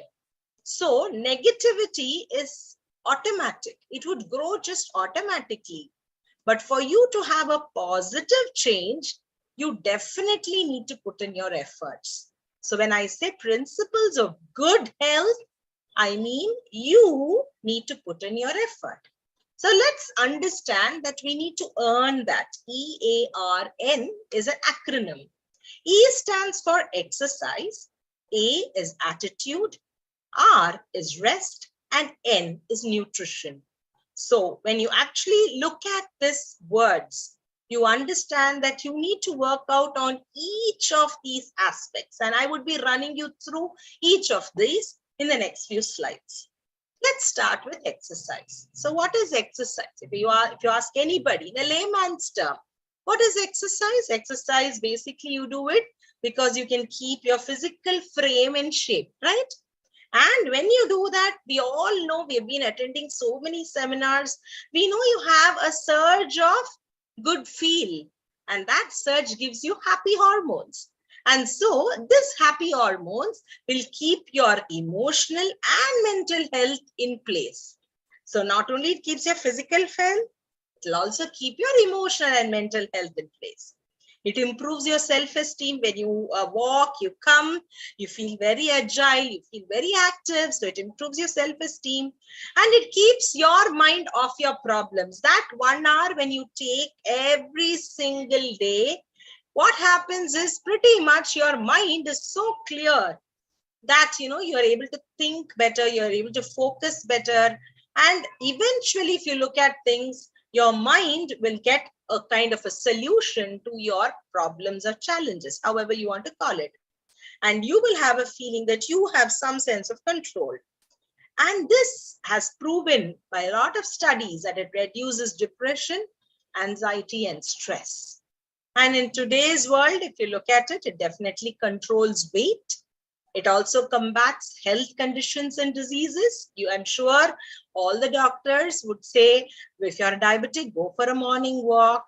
And then, if you are having BP, they'll say, go for a walk. That is very good for your health. You should not sit idle. Or they say sitting is the new heart attack. So everybody would be saying exercise. And it improves your mood. It makes you feel very nice. And it boosts your overall energy. Once you start exercising through the day, you'll feel very energetic. And it also enhances and maintains the physical fitness and overall health and wellness.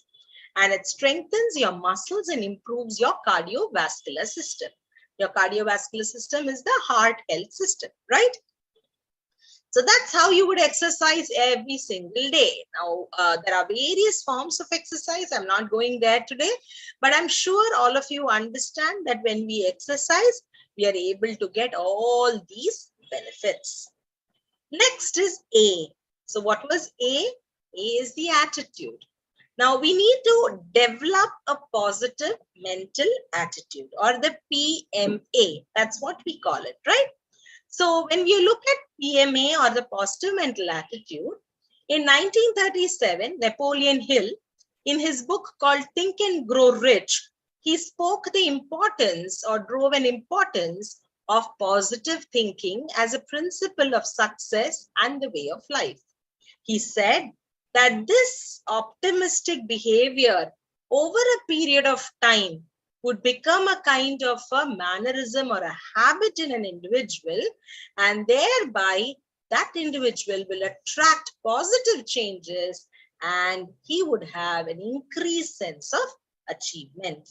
So PMA is considered as an internal locus of control versus that of the external factors. So there is a loop which gets created of the thoughts we think, of the emotions we feel, and the outer or the external actions we take because of being positive.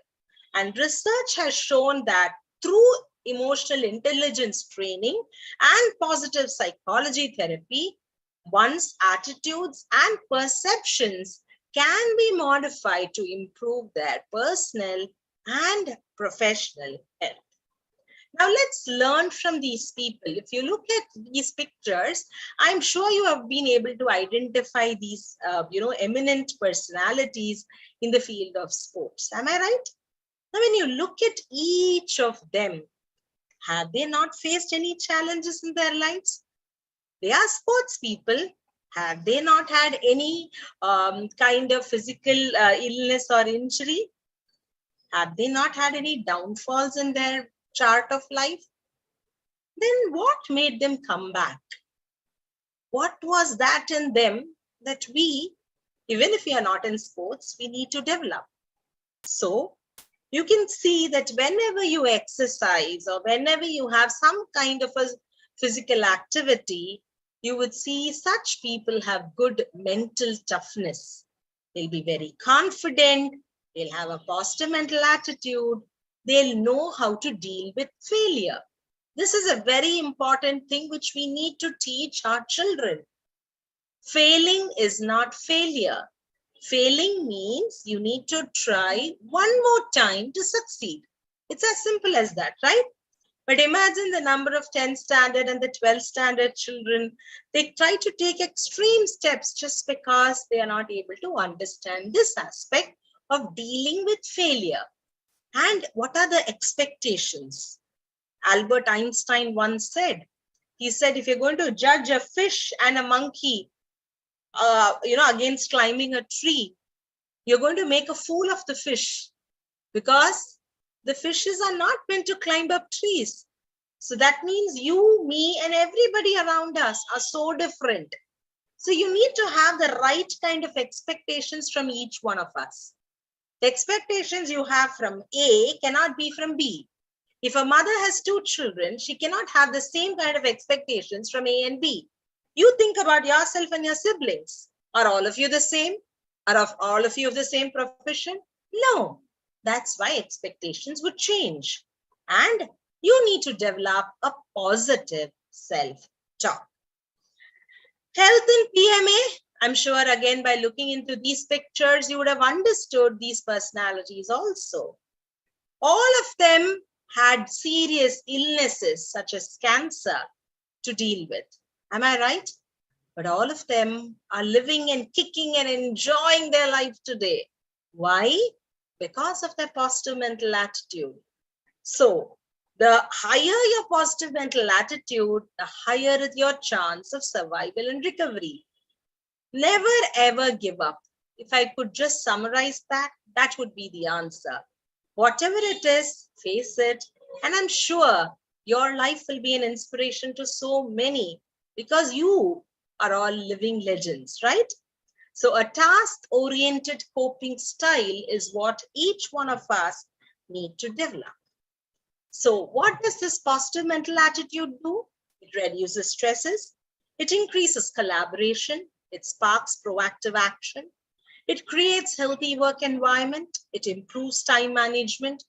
It builds better relationships, and it boosts creativity. And this is a very famous saying by Eleanor Roosevelt. She said, no one can make you feel inferior without your consent. So if they are body shaming, you're fat, you're tall, you're this, you're dark, nobody has the rights to say that to you. It's only you who is giving somebody rights to make you feel very bad. Take away the rights from them and live in the best of your health. So how do you start your day? You start your day with a positive mental attitude. So I'm going to give you a few takeaway points to help you understand this a little better. First is remember that you are powerful. You are far greater and far superior and far more important than you think you are. Okay? You just have to say one mantra every day. I can do it. The louder you say, the more number of times you say, that itself will make you feel powerful.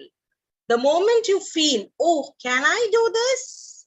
Instead of saying, can you just say, I can do this? That itself will shift your focus. Second, choose to embrace life. Stop fussing about every small thing around you and start focusing about what really is important in the big picture. And try to change yourself in case you have some negative emotions in your mind. As a counselor, we generally try to get them out of that situation. And of course, all of us are there to help you. Be bold and courageous and make decisions that would benefit you and your growth in life.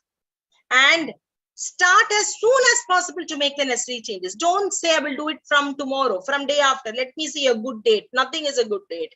Today is the best day. And now is the best time. So whatever you want to do, start now. I'm sure when I say embrace life, the first thing you can do is start smiling. Start feeling nice about yourself. Can you do that? Let's just take a 2-second break. Close your eyes and say, I love you. I love myself and I can do it. And just open your eyes.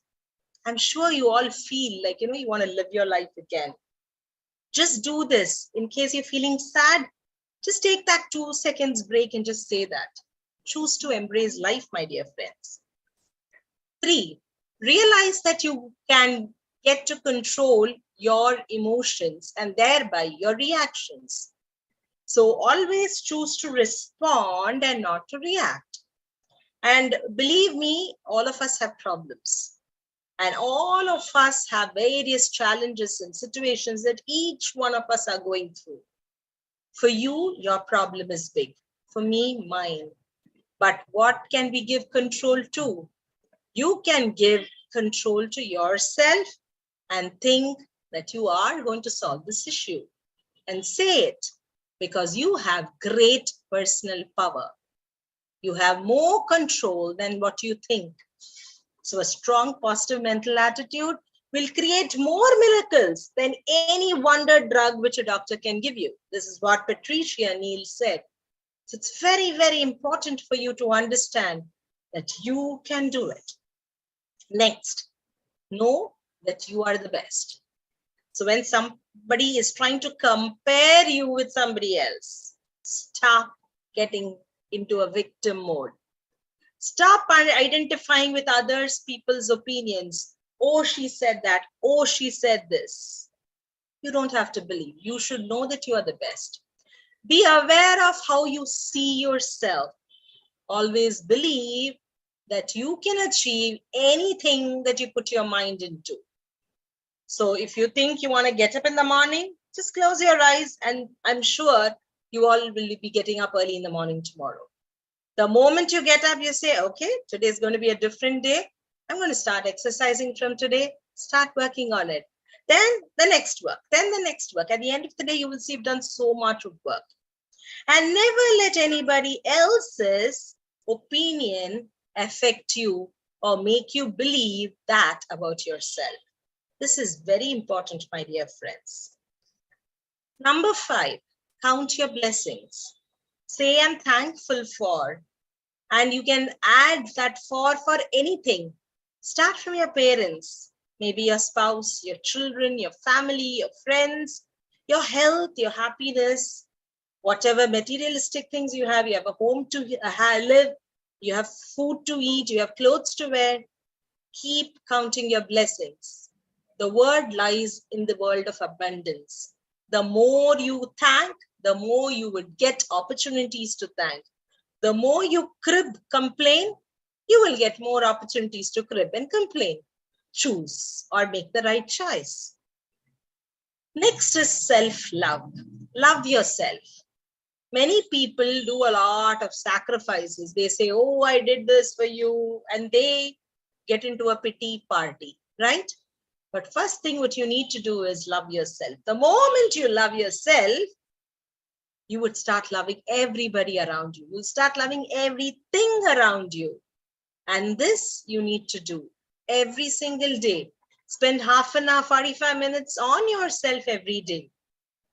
Cut out the distractions, be yourself, accept everything that you are and believe and remind yourself often that you're an amazing person. Next is to stay cool. I'm sure we must have heard people say anger is the biggest enemy of man, right? When you get angry, you don't know what you say, you don't know what you think, and a lot of confusion happens, and the home itself becomes a difficult place to live in, right? So stay cool, stay calm, and be awesome. We get uptight with other people's actions. Sometimes we're not angry with ourselves, but when somebody says something or somebody does something, we get angry. If you're driving a car, if somebody comes in the middle, instead of just screaming and shouting and swearing, what you can do? Smile. Oh, maybe he has something more urgent than me to do. Let it be. And then you would see, because when you are angry, you actually punish yourselves for somebody else's behavior. Think about it one more time. Do you want to punish yourself or you want to stay cool? Next is to enjoy the roses along the way, which means Generally, we say smell the roses all the way.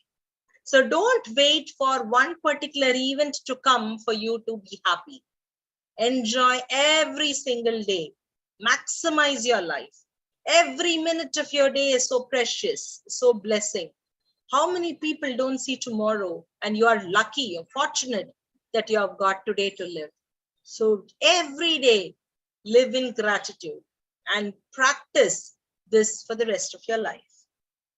Attitude is very important. If you actually give the alphabets of English numbers, say A is 1, B is 2, C is 3, and so on, there's only one word in English which will give you that power of 100%, and that is attitude.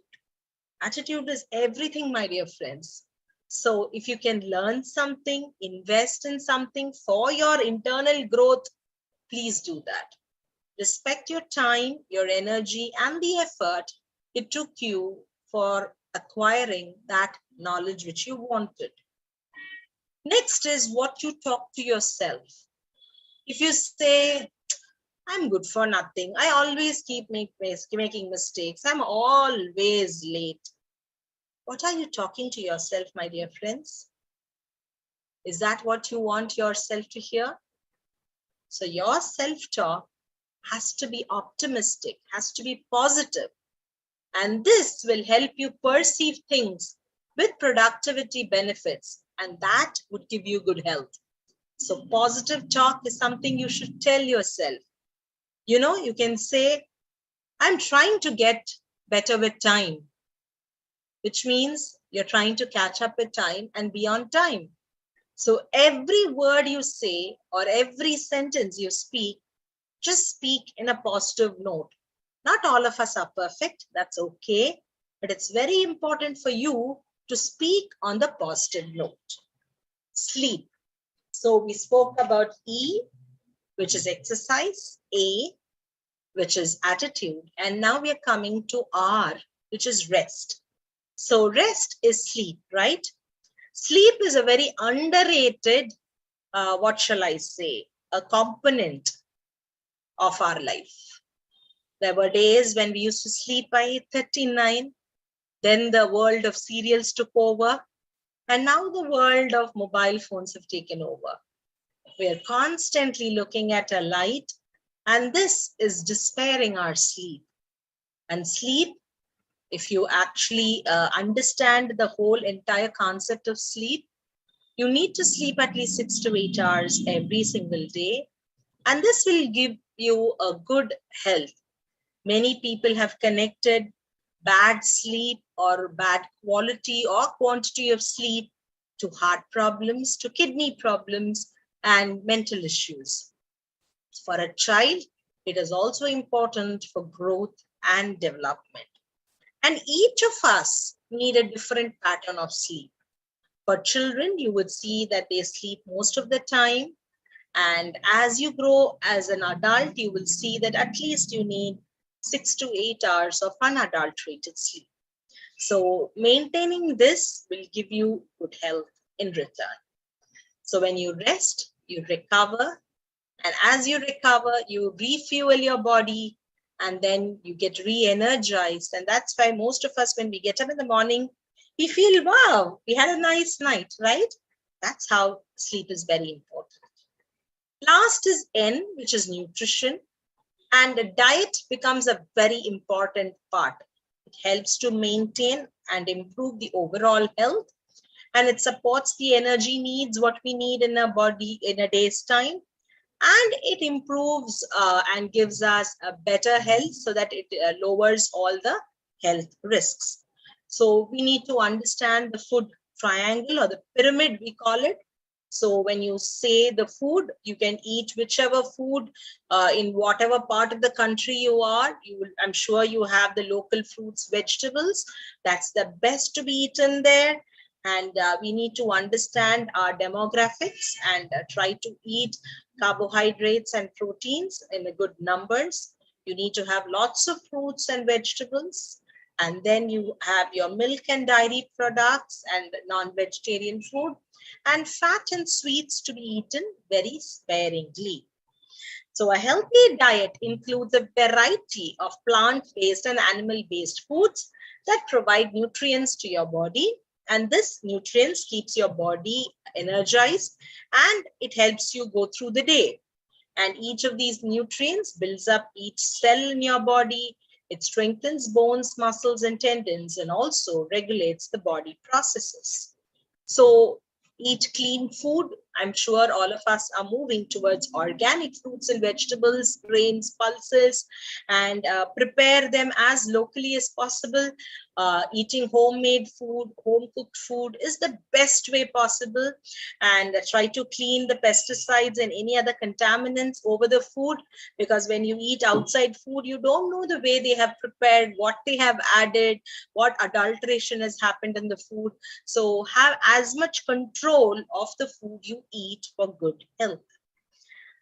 And October 15 is definitely commemorated as the Global Hand Washing Day. And right now, with the fourth wave of COVID or the pandemic going up, I guess all of us need to understand hygiene is very important, whether it's just the external physical hand hygiene or the entire body hygiene. You have to try to maintain a basic good hygiene and basic good practices in your everyday life so that you will have a better health. So as Brian Tracy said, you cannot control what happens to you, but you can control your attitude towards what happens to you. And in that, you'll be mastering a change rather than allowing that change to master you. So can you understand, with whatever is going around in this world, you still have control of what you can do to keep yourself healthy and move from a journey of illness to wellness. Other than this, we also have music therapy. Music therapy, if you love listening to music, you love listening to any kind of song which helps you go into a trance, gives you an inner peace of mind, it is very important. There are various advantages of that. And there are various aspects of music therapy which doctors use today, because as we move towards holistic science, we use all these so that the patients in the clinic and the hospital don't get really upset because they are in that front. And I'm sure all through the corona, you saw lots of nurses dancing, doctors dancing, they dancing along with the patients.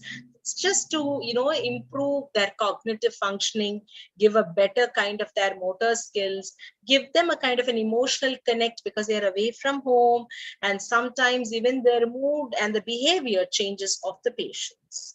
Art therapy is predominantly used in children and people who are unable to express their thoughts, in schizophrenic patients, in patients who are, in children who have autism, who have ADHD, a lot of areas where you can use art therapy. And especially for very small children who have undergone trauma, you can use art therapy to bring out what was there in their heart and thereby improve the mental health and well-being of them. For anxiety relievers, you can definitely take DHA, which is a brain stimulator. You can have the omega-3 fatty acids and vitamin B. I'm sure when you say you're in stress, the doctor will give you a B complex. So the vitamin B6 helps you manufacture hormones, neurotransmitters, and enzymes. And vitamin B5 is an essential vitamin which gets depleted because of stress, and it's very important for your health. And vitamin B1, which is thiamine nitrate, it helps in the normal cognitive performance and brain chemistry with operation. Next is to practice mindfulness. So keep your mind in the present as much as possible and avoid getting distracted. Focus your awareness in here and now and give yourself wholly to each experience you choose to have. So when you're enjoying an ice cream, as will sit and enjoy that ice cream, that chillness melt in your tongue and then go through your throat down. But when you're having an ice cream, you're thinking, oh my God, if I have this ice cream, I'm going to put on weight. then the answer is you will put on weight, and then it would lead to obesity because that's what you wanted, right? So speak what you want, practice self-talk, and practice good mindfulness. Recognize and respect the powers of your body. There's a beautiful book and lots of them, like last time I told you that you have Heal Your Own Body by Louis Hay, and people with chronic diseases have been able to cure their self because they respected their body. Your body has infinite number of unknown possibilities, but it looks to you for direction. So if you say all is well, it will be well. Say, I love you to each cell in my body, each muscle, each tendon, all my organs are working in unison. They are working in harmony. They are in the best state of the health. When you say that, they got the direction and they would work that way. Profound effects the mind that can have on the physical body, creating very new neural networks and making physical alterations. If you just say this for 7 days in a row, my dear friends, your body will start reacting differently. Self-healing machine whose purpose is self-preservation. Very important, respect your body. Focus on positive relationships. Think about 5 people who will bring smile on your face right now. Think of them right now. And just get connected with each of those 5 people. What are the words they are saying which makes you feel nice? How do they sound? When you hear their voice, what makes you feel nice? And as you do this, just think about why you like them. And now think about 5 people who, when you even hear their name, your body gets very upset. You get angry or upset. So think about it. Whom do you want? If you choose your positive relationship, a collective health depends on these positive relationships.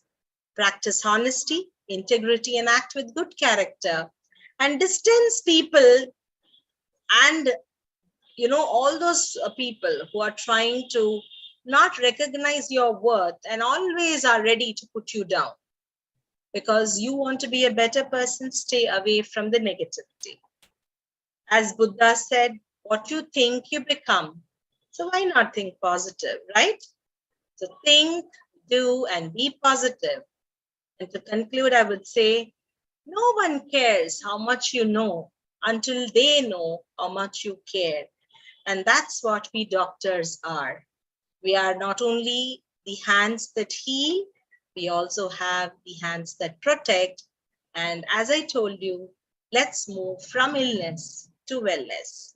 Let's be a person who want to prevent the illness so that we can enjoy better health.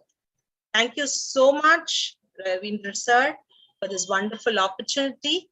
And I'm open to questions at this point of time.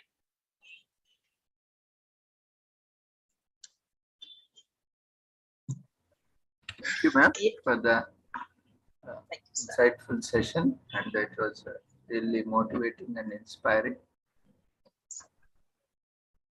Yes, Mary, you raised your hand.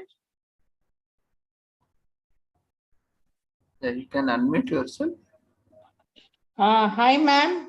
Actually, happy Doctor's Day. Thank you so much. And a wonderful session as ever. Your PPT is really good. And you not only portrayed what is, you should love yourself. And that's the key point I take every time, because you still now from the time you get up from the bed, you think, pray and get down from that. I practice after I learned from you. From 5 o'clock sessions, I remember that before I used to not, with some mood, I will get up from the bed, but now I'll think and get up. This day should be. So there's a lot of things I learned from your presentation. Each time I hear from you, I get a lot of insights. So I have, for me, many people are inspiration, but in these 2 years, you are really inspiring. Like I feel my sister is there in Chennai. like that. Thank you so much. Thank you. All the best, ma'am. Take care. And Thank you so much. once again, hope to see you as the best doctor in India one day, getting award or something. That's God's divine blessings, and definitely it's coming true. Yeah, ma'am. All the best. God bless you. Take care. Thank you, dear. Thank you so much. Participants, if you have any queries, observations, quickly kindly share so that they will move on.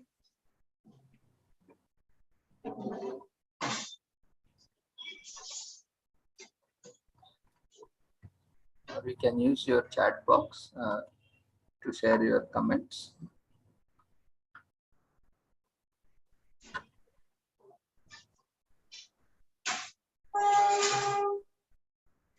As of now, there are no queries. Few appreciations are there in the chat box. I'm unable to see the chat box, sir, but Yeah, I think they are selecting only specific person name, like that's the reason. no issues. If you can select host and co-host, then we all can see the messages. Thank you, ma'am, once again for joining us, and happy Doctor's Day once again, and for your valuable time. For everyone has joined on your, this is a day where we all celebrate for ourselves, and definitely, I mean, everyone is looking forward a way to express gratitude towards all the efforts they put lifelong. Being a doctor is not so easy. There is not, we don't know when we get calls, we don't know when we have to attend to something. So it's really, and especially being a woman and a doctor, I know it's again a different kind of challenges we face. So really, and fortunately, we had all the speakers, women speakers only, and all our doctors. So that makes this day, so fortunate that everyone had so optimistic view of their profession, and very well portrayed. Yeah, and we have all the successful speakers for the day. So we see even in their life also how successfully they are managing, and so being so experienced, managing the personal life as well as the profession. It gives a very optimistic outlook for the entire profession, and more, maybe more and more girls and women can take up this profession. So with that takeaway message for the day. So thank you once again, ma'am, for joining. Thank you so much, sir. Thank you, Jaiveer, sir, for that wonderful comment, and thank you for your wishes. Thank you so much to everybody who has gathered here, and truly it means a lot. And happy Doctor's Day to everybody who's going to listen to this YouTube video live, and Facebook live sessions also. And thank you, sir, and thank you, Mary, for such a wonderful opportunity to share a topic very close to my heart on this bigger platform. Thank you so much. Thank you, ma'am. On behalf of Sri Holistic Health Foundation India, Sri Research Institute Center for Art, Sciences and Wellbeing, and also on behalf of all the participants, I wish you all the success, and we look forward for more sessions from you in future, and happy Doctor's Day once again. Thank you so much. So after listening to all those wonderful speakers and today's session, so we can see how doctors have contributed, especially not only just doctors and all the medical professionals and paramedical professionals, allied health professionals in the pandemic. They have fearlessly, without having any second thought, in the need of the hour, they have sacrificed their lives, and we have seen many of our fraternity lost many of our wonderful souls, and we had an irrevocable loss of professionals in the fraternity, but still we continue to be very optimistic and taking it in very positive way that we have really contributed so much in the time where everyone is looking for support. And in spite of initially a lack of protocols and lack of knowledge about these things, having going with the symptomatic treatment, and over the time things became better with a lot of medicines also came which gave promising results, and protocols also came in place that helped all of us to combat COVID and pandemic. And we need to be very careful, though still the major threat has gone, but we still can't say anything. But being optimistic, there is always scope that because this threat has already gave us caution that many more such pandemics can also occur in future. I mean, as per recent estimates also, every decade there might be a pandemic. So in such a thought, not getting scared, but being prepared always helps us to move forward, and always having a very good positive outlook helps us to keep our immunity going up and well. And especially nowadays, when we see most of the diseases are either psychosomatic or lifestyle diseases. So having positive thoughts, feelings, and positive actions, productive, engaging in productive work, and socializing well, and having a balanced diet. And apart from that, having a positive outlook in a holistic manner about ourselves, about others, about the society, about the community will always help us to keep our immunity in best efforts, and then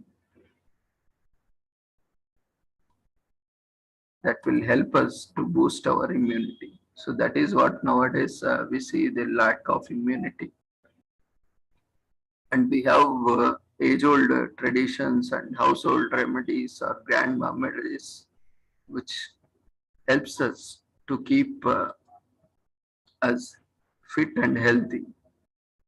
As today we are also celebrating various other days like Chartered Accountant Day, and we are also commemorating International Fruit Day, where it was initially started in Berlin, but gradually across the world they are celebrating, and they are sharing their favorite fruit with others on this day. And not only that, today is also Agriculture Day. It is being celebrated annually, especially in Maharashtra. It is called as Krishi Din, and is celebrated commemorating Vasantarao Fulsingh Nayak, who is the father of Green Revolution in Maharashtra. So similarly, there are other days that are being commemorated today. But when we are talking about all these things, we need to remember the Vedas, which has given the divine knowledge about all the sciences, modern sciences evolved from the abstracts of Vedas. We can see Ayurveda, Indian system of medicine, which is the foremost and the first kind of medicine or system that has been available to the humankind. The ancient Indian wisdom of healing or medicine known as Ayurveda is a part of spiritual tradition of the Vedas. The Vedas included almost every aspect of life, including health, astrology, army, poetry, spiritual living, behavior, lifestyle, and whatnot. We find the roots of modern medicine in the Vedas. The Rig Veda, a compilation of verses on the nature of existence, is the oldest compilation of any knowledge system that exists on the planet, on the world. So the Rig Veda refers to the cosmology known as Samkhya, which lies at the base of both Ayurveda and Yoga, contains verses on the nature of health and disease, pathogenesis, and principles of treatment. According to Ayurveda, the body is comprised of three primary forces termed as doshas, Vayu, Pitta, Kapha. The state of equilibrium between these doshas is perceived as a state of health, and the state of imbalance is disease. So each dosha represents characteristics derived from the five elements of space, air, fire, water, and earth. Herbs are used to heal these diseases of mind and body and to foster longevity.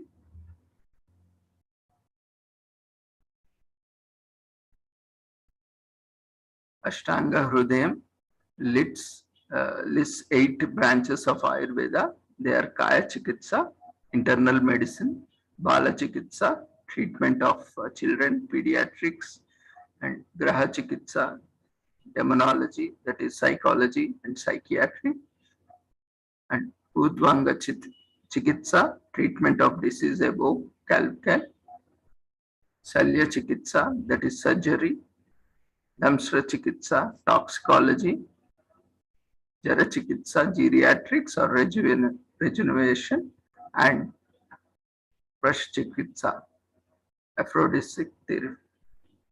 The Vedic priests were not only performing religious rites and ceremonies, they were also Vaidyas, that is physicians of Ayurveda. The sage physician surgeons were realized health as an integral part of spiritual life. It is said that they received the knowledge of healing, prevention, longevity, and surgery through divine revelation.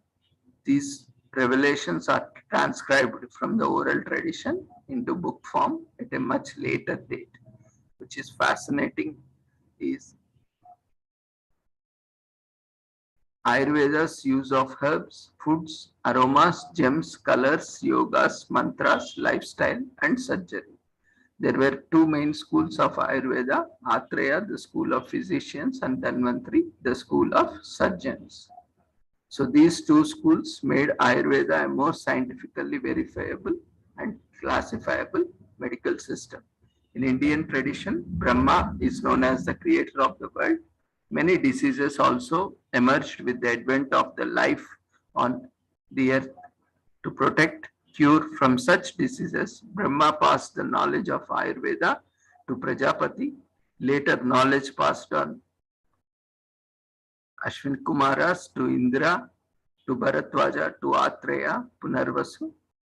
Atreya Punarvasu had 6 students, namely Agnivesha, Vel, Jatukarna, Prasara, Arti, Charapani. All of them contributed for the development of Ayurveda.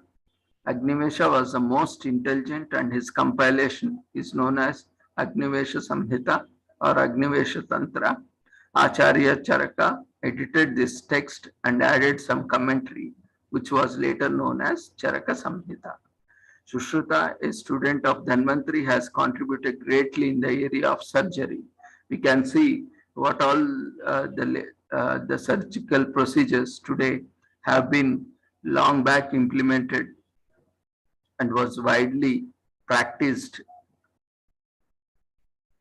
thousands of years ago. That gives how advanced our system was, even at the time where there was no technological advancements or modern sciences. To this text, Sushruta Samhita, there were a lot of surgical procedures that were mentioned. However, there were many parallel streams of knowledge that were practiced at that time are evident through texts like Kashyapa Samhita by Kashyapa and Salakya Tantra by Nimi or Vaidehya. There are 2 main reorganizers of Ayurveda whose works are available today. One is, as discussed, Charaka and Sushruta. And Charaka Samhita is mainly a medical text, while Sushruta Samhita concentrates on surgery. The third major treatise is called the Ashtanga Hrudayam by Vagbhatha, who is a concise version on the works of Charaka and Sushruta. So today we are commemorating Doctors' Day, and without remembering them, I think it is unjust to all of us that they are our fathers of the ancient wisdom through which the modern sciences evolved. So it is rightly the right day that before we celebrate ourselves or before we express gratitude to the doctors, we need to express our gratitude to the ancient sages and the Lord Dhanvantari, who has given us Ayurveda, the oldest medical system that is ever available to the humankind. So ancient Indian healing system used mix of religious practices with secular medicine. They used incantations in combinations with administering drugs and performing operations. We can see that a lot of research is being carried out nowadays because we are more moving towards evidence-based practices, and we are trying to document them. Basically, all are evidence-based. There is no doubt of that, because they have been there since thousands of years, have been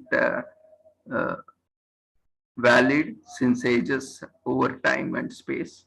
So there is no doubt about reliability, validity, specificity, and all those aspects. But for the sake of documentation, now it is being scientifically experimented and research is conducted and being documented. And it involved observing the patient as well as observing their natural environment. And they also used an extensive range of medicines. Charaka Samhita listed more than 500 medicines, while Sushruta Samhita mentioned over 700 vegetable-based medicines. Indian medicine relied on the concept of marmas, which identified series of points where an injury or damage could be fatal. Surgery was widely used, and surgeons performed the most elaborate operations. And over 121 different steel instruments were used to sew up wounds, drain fluid, remove kidney stones, and to perform plastic surgery. Even before thousands of years, Ayurveda is practiced in different parts of the India since Vedic times and across the globe. Over 70% of the Indian population is dependent on this ancient knowledge of healing. The fundamental practices of Ayurveda are the heart of many alternative therapies used in the West even today. So we need to establish the relevance of ancient system of medicine in today's world by publishing available text and researches and analysis of the knowledge using modern scientific methods and scientific standards practiced worldwide in various public domains, so that we can bring more awareness and also express our gratitude towards the gurus and the sages and the teachers and the proponents of our ancient systems, because without referring them, now whatever we do, whatever we take credit is always unethical or immoral. So with this, different systems of medicines are contributing to the sustainable development goals, and with accessibility to the health infrastructure, to the medical care, and to the knowledge of medical systems and pharmaceutical infrastructure, more medicines are available and accessible and affordable to the public, so that longevity and healthy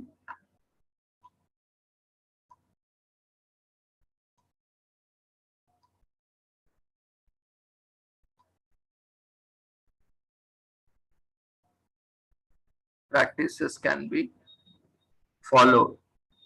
We should always see that there is adequate information substantiating the health and medical information and practices. We should not forgo our rich knowledge, indigenous systems which are in place since thousands of years, because these always stand to be the base of our knowledge and origin of knowledge.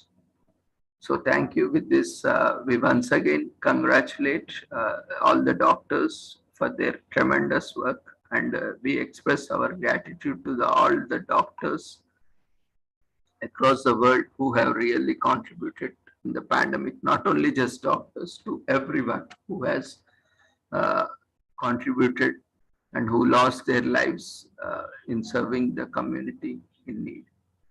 So with this, we conclude our session, and we would like to thank all the resource persons for the day. Dr. Deepthi, Dr. Payal Biswas, Mrs. Vasantatalya Ramarao, Dr. Vidya Hari Iyer, and all other speakers and participants for joining us on this wonderful day. And we wish you all happy Doctors' Day. Feedback form is being shared in the chat box. Kindly fill up the feedback form to receive your certificate. You can download your certificate within 15 working days. After 1 week, you can check check the website for your certificates. So kindly fill up the feedback form. It's been shared in the chat box.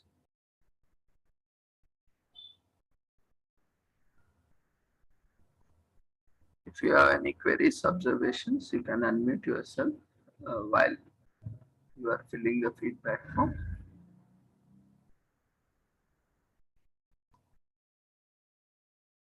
Feedback form has been shared in the chat box. Quickly fill up the feedback form.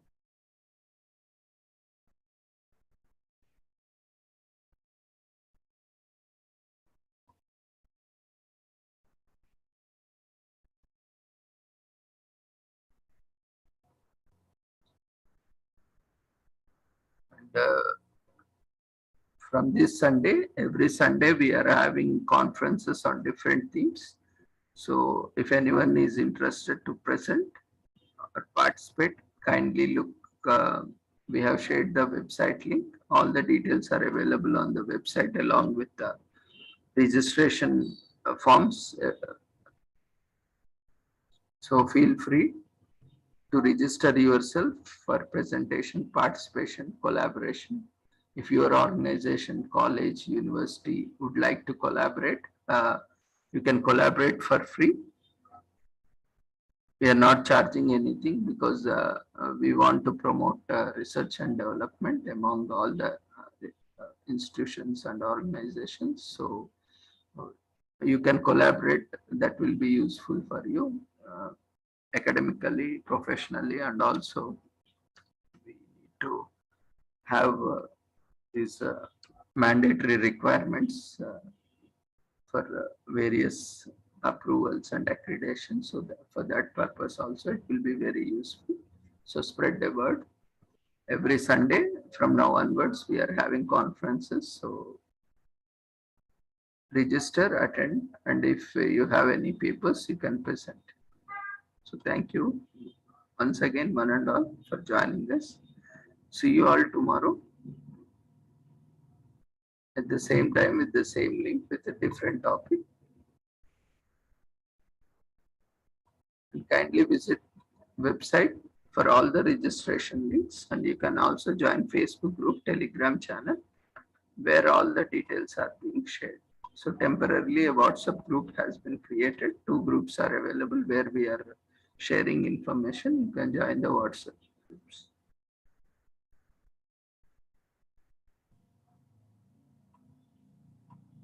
So kindly fill up the feedback form. We'll be there for another 2-3 minutes.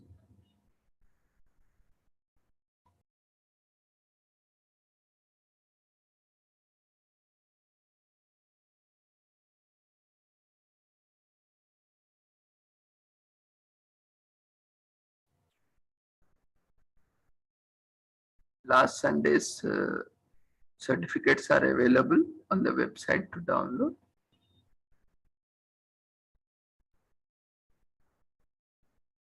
And for daily webinar series till 25th, the certificates are available. On 26th till Sundays, all the Sundays till 26th, certificates are available on website. You can download from 27th. We'll be issuing within 15 working days.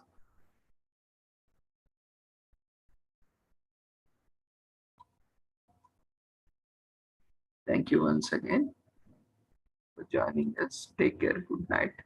Happy Doctor's Day once again.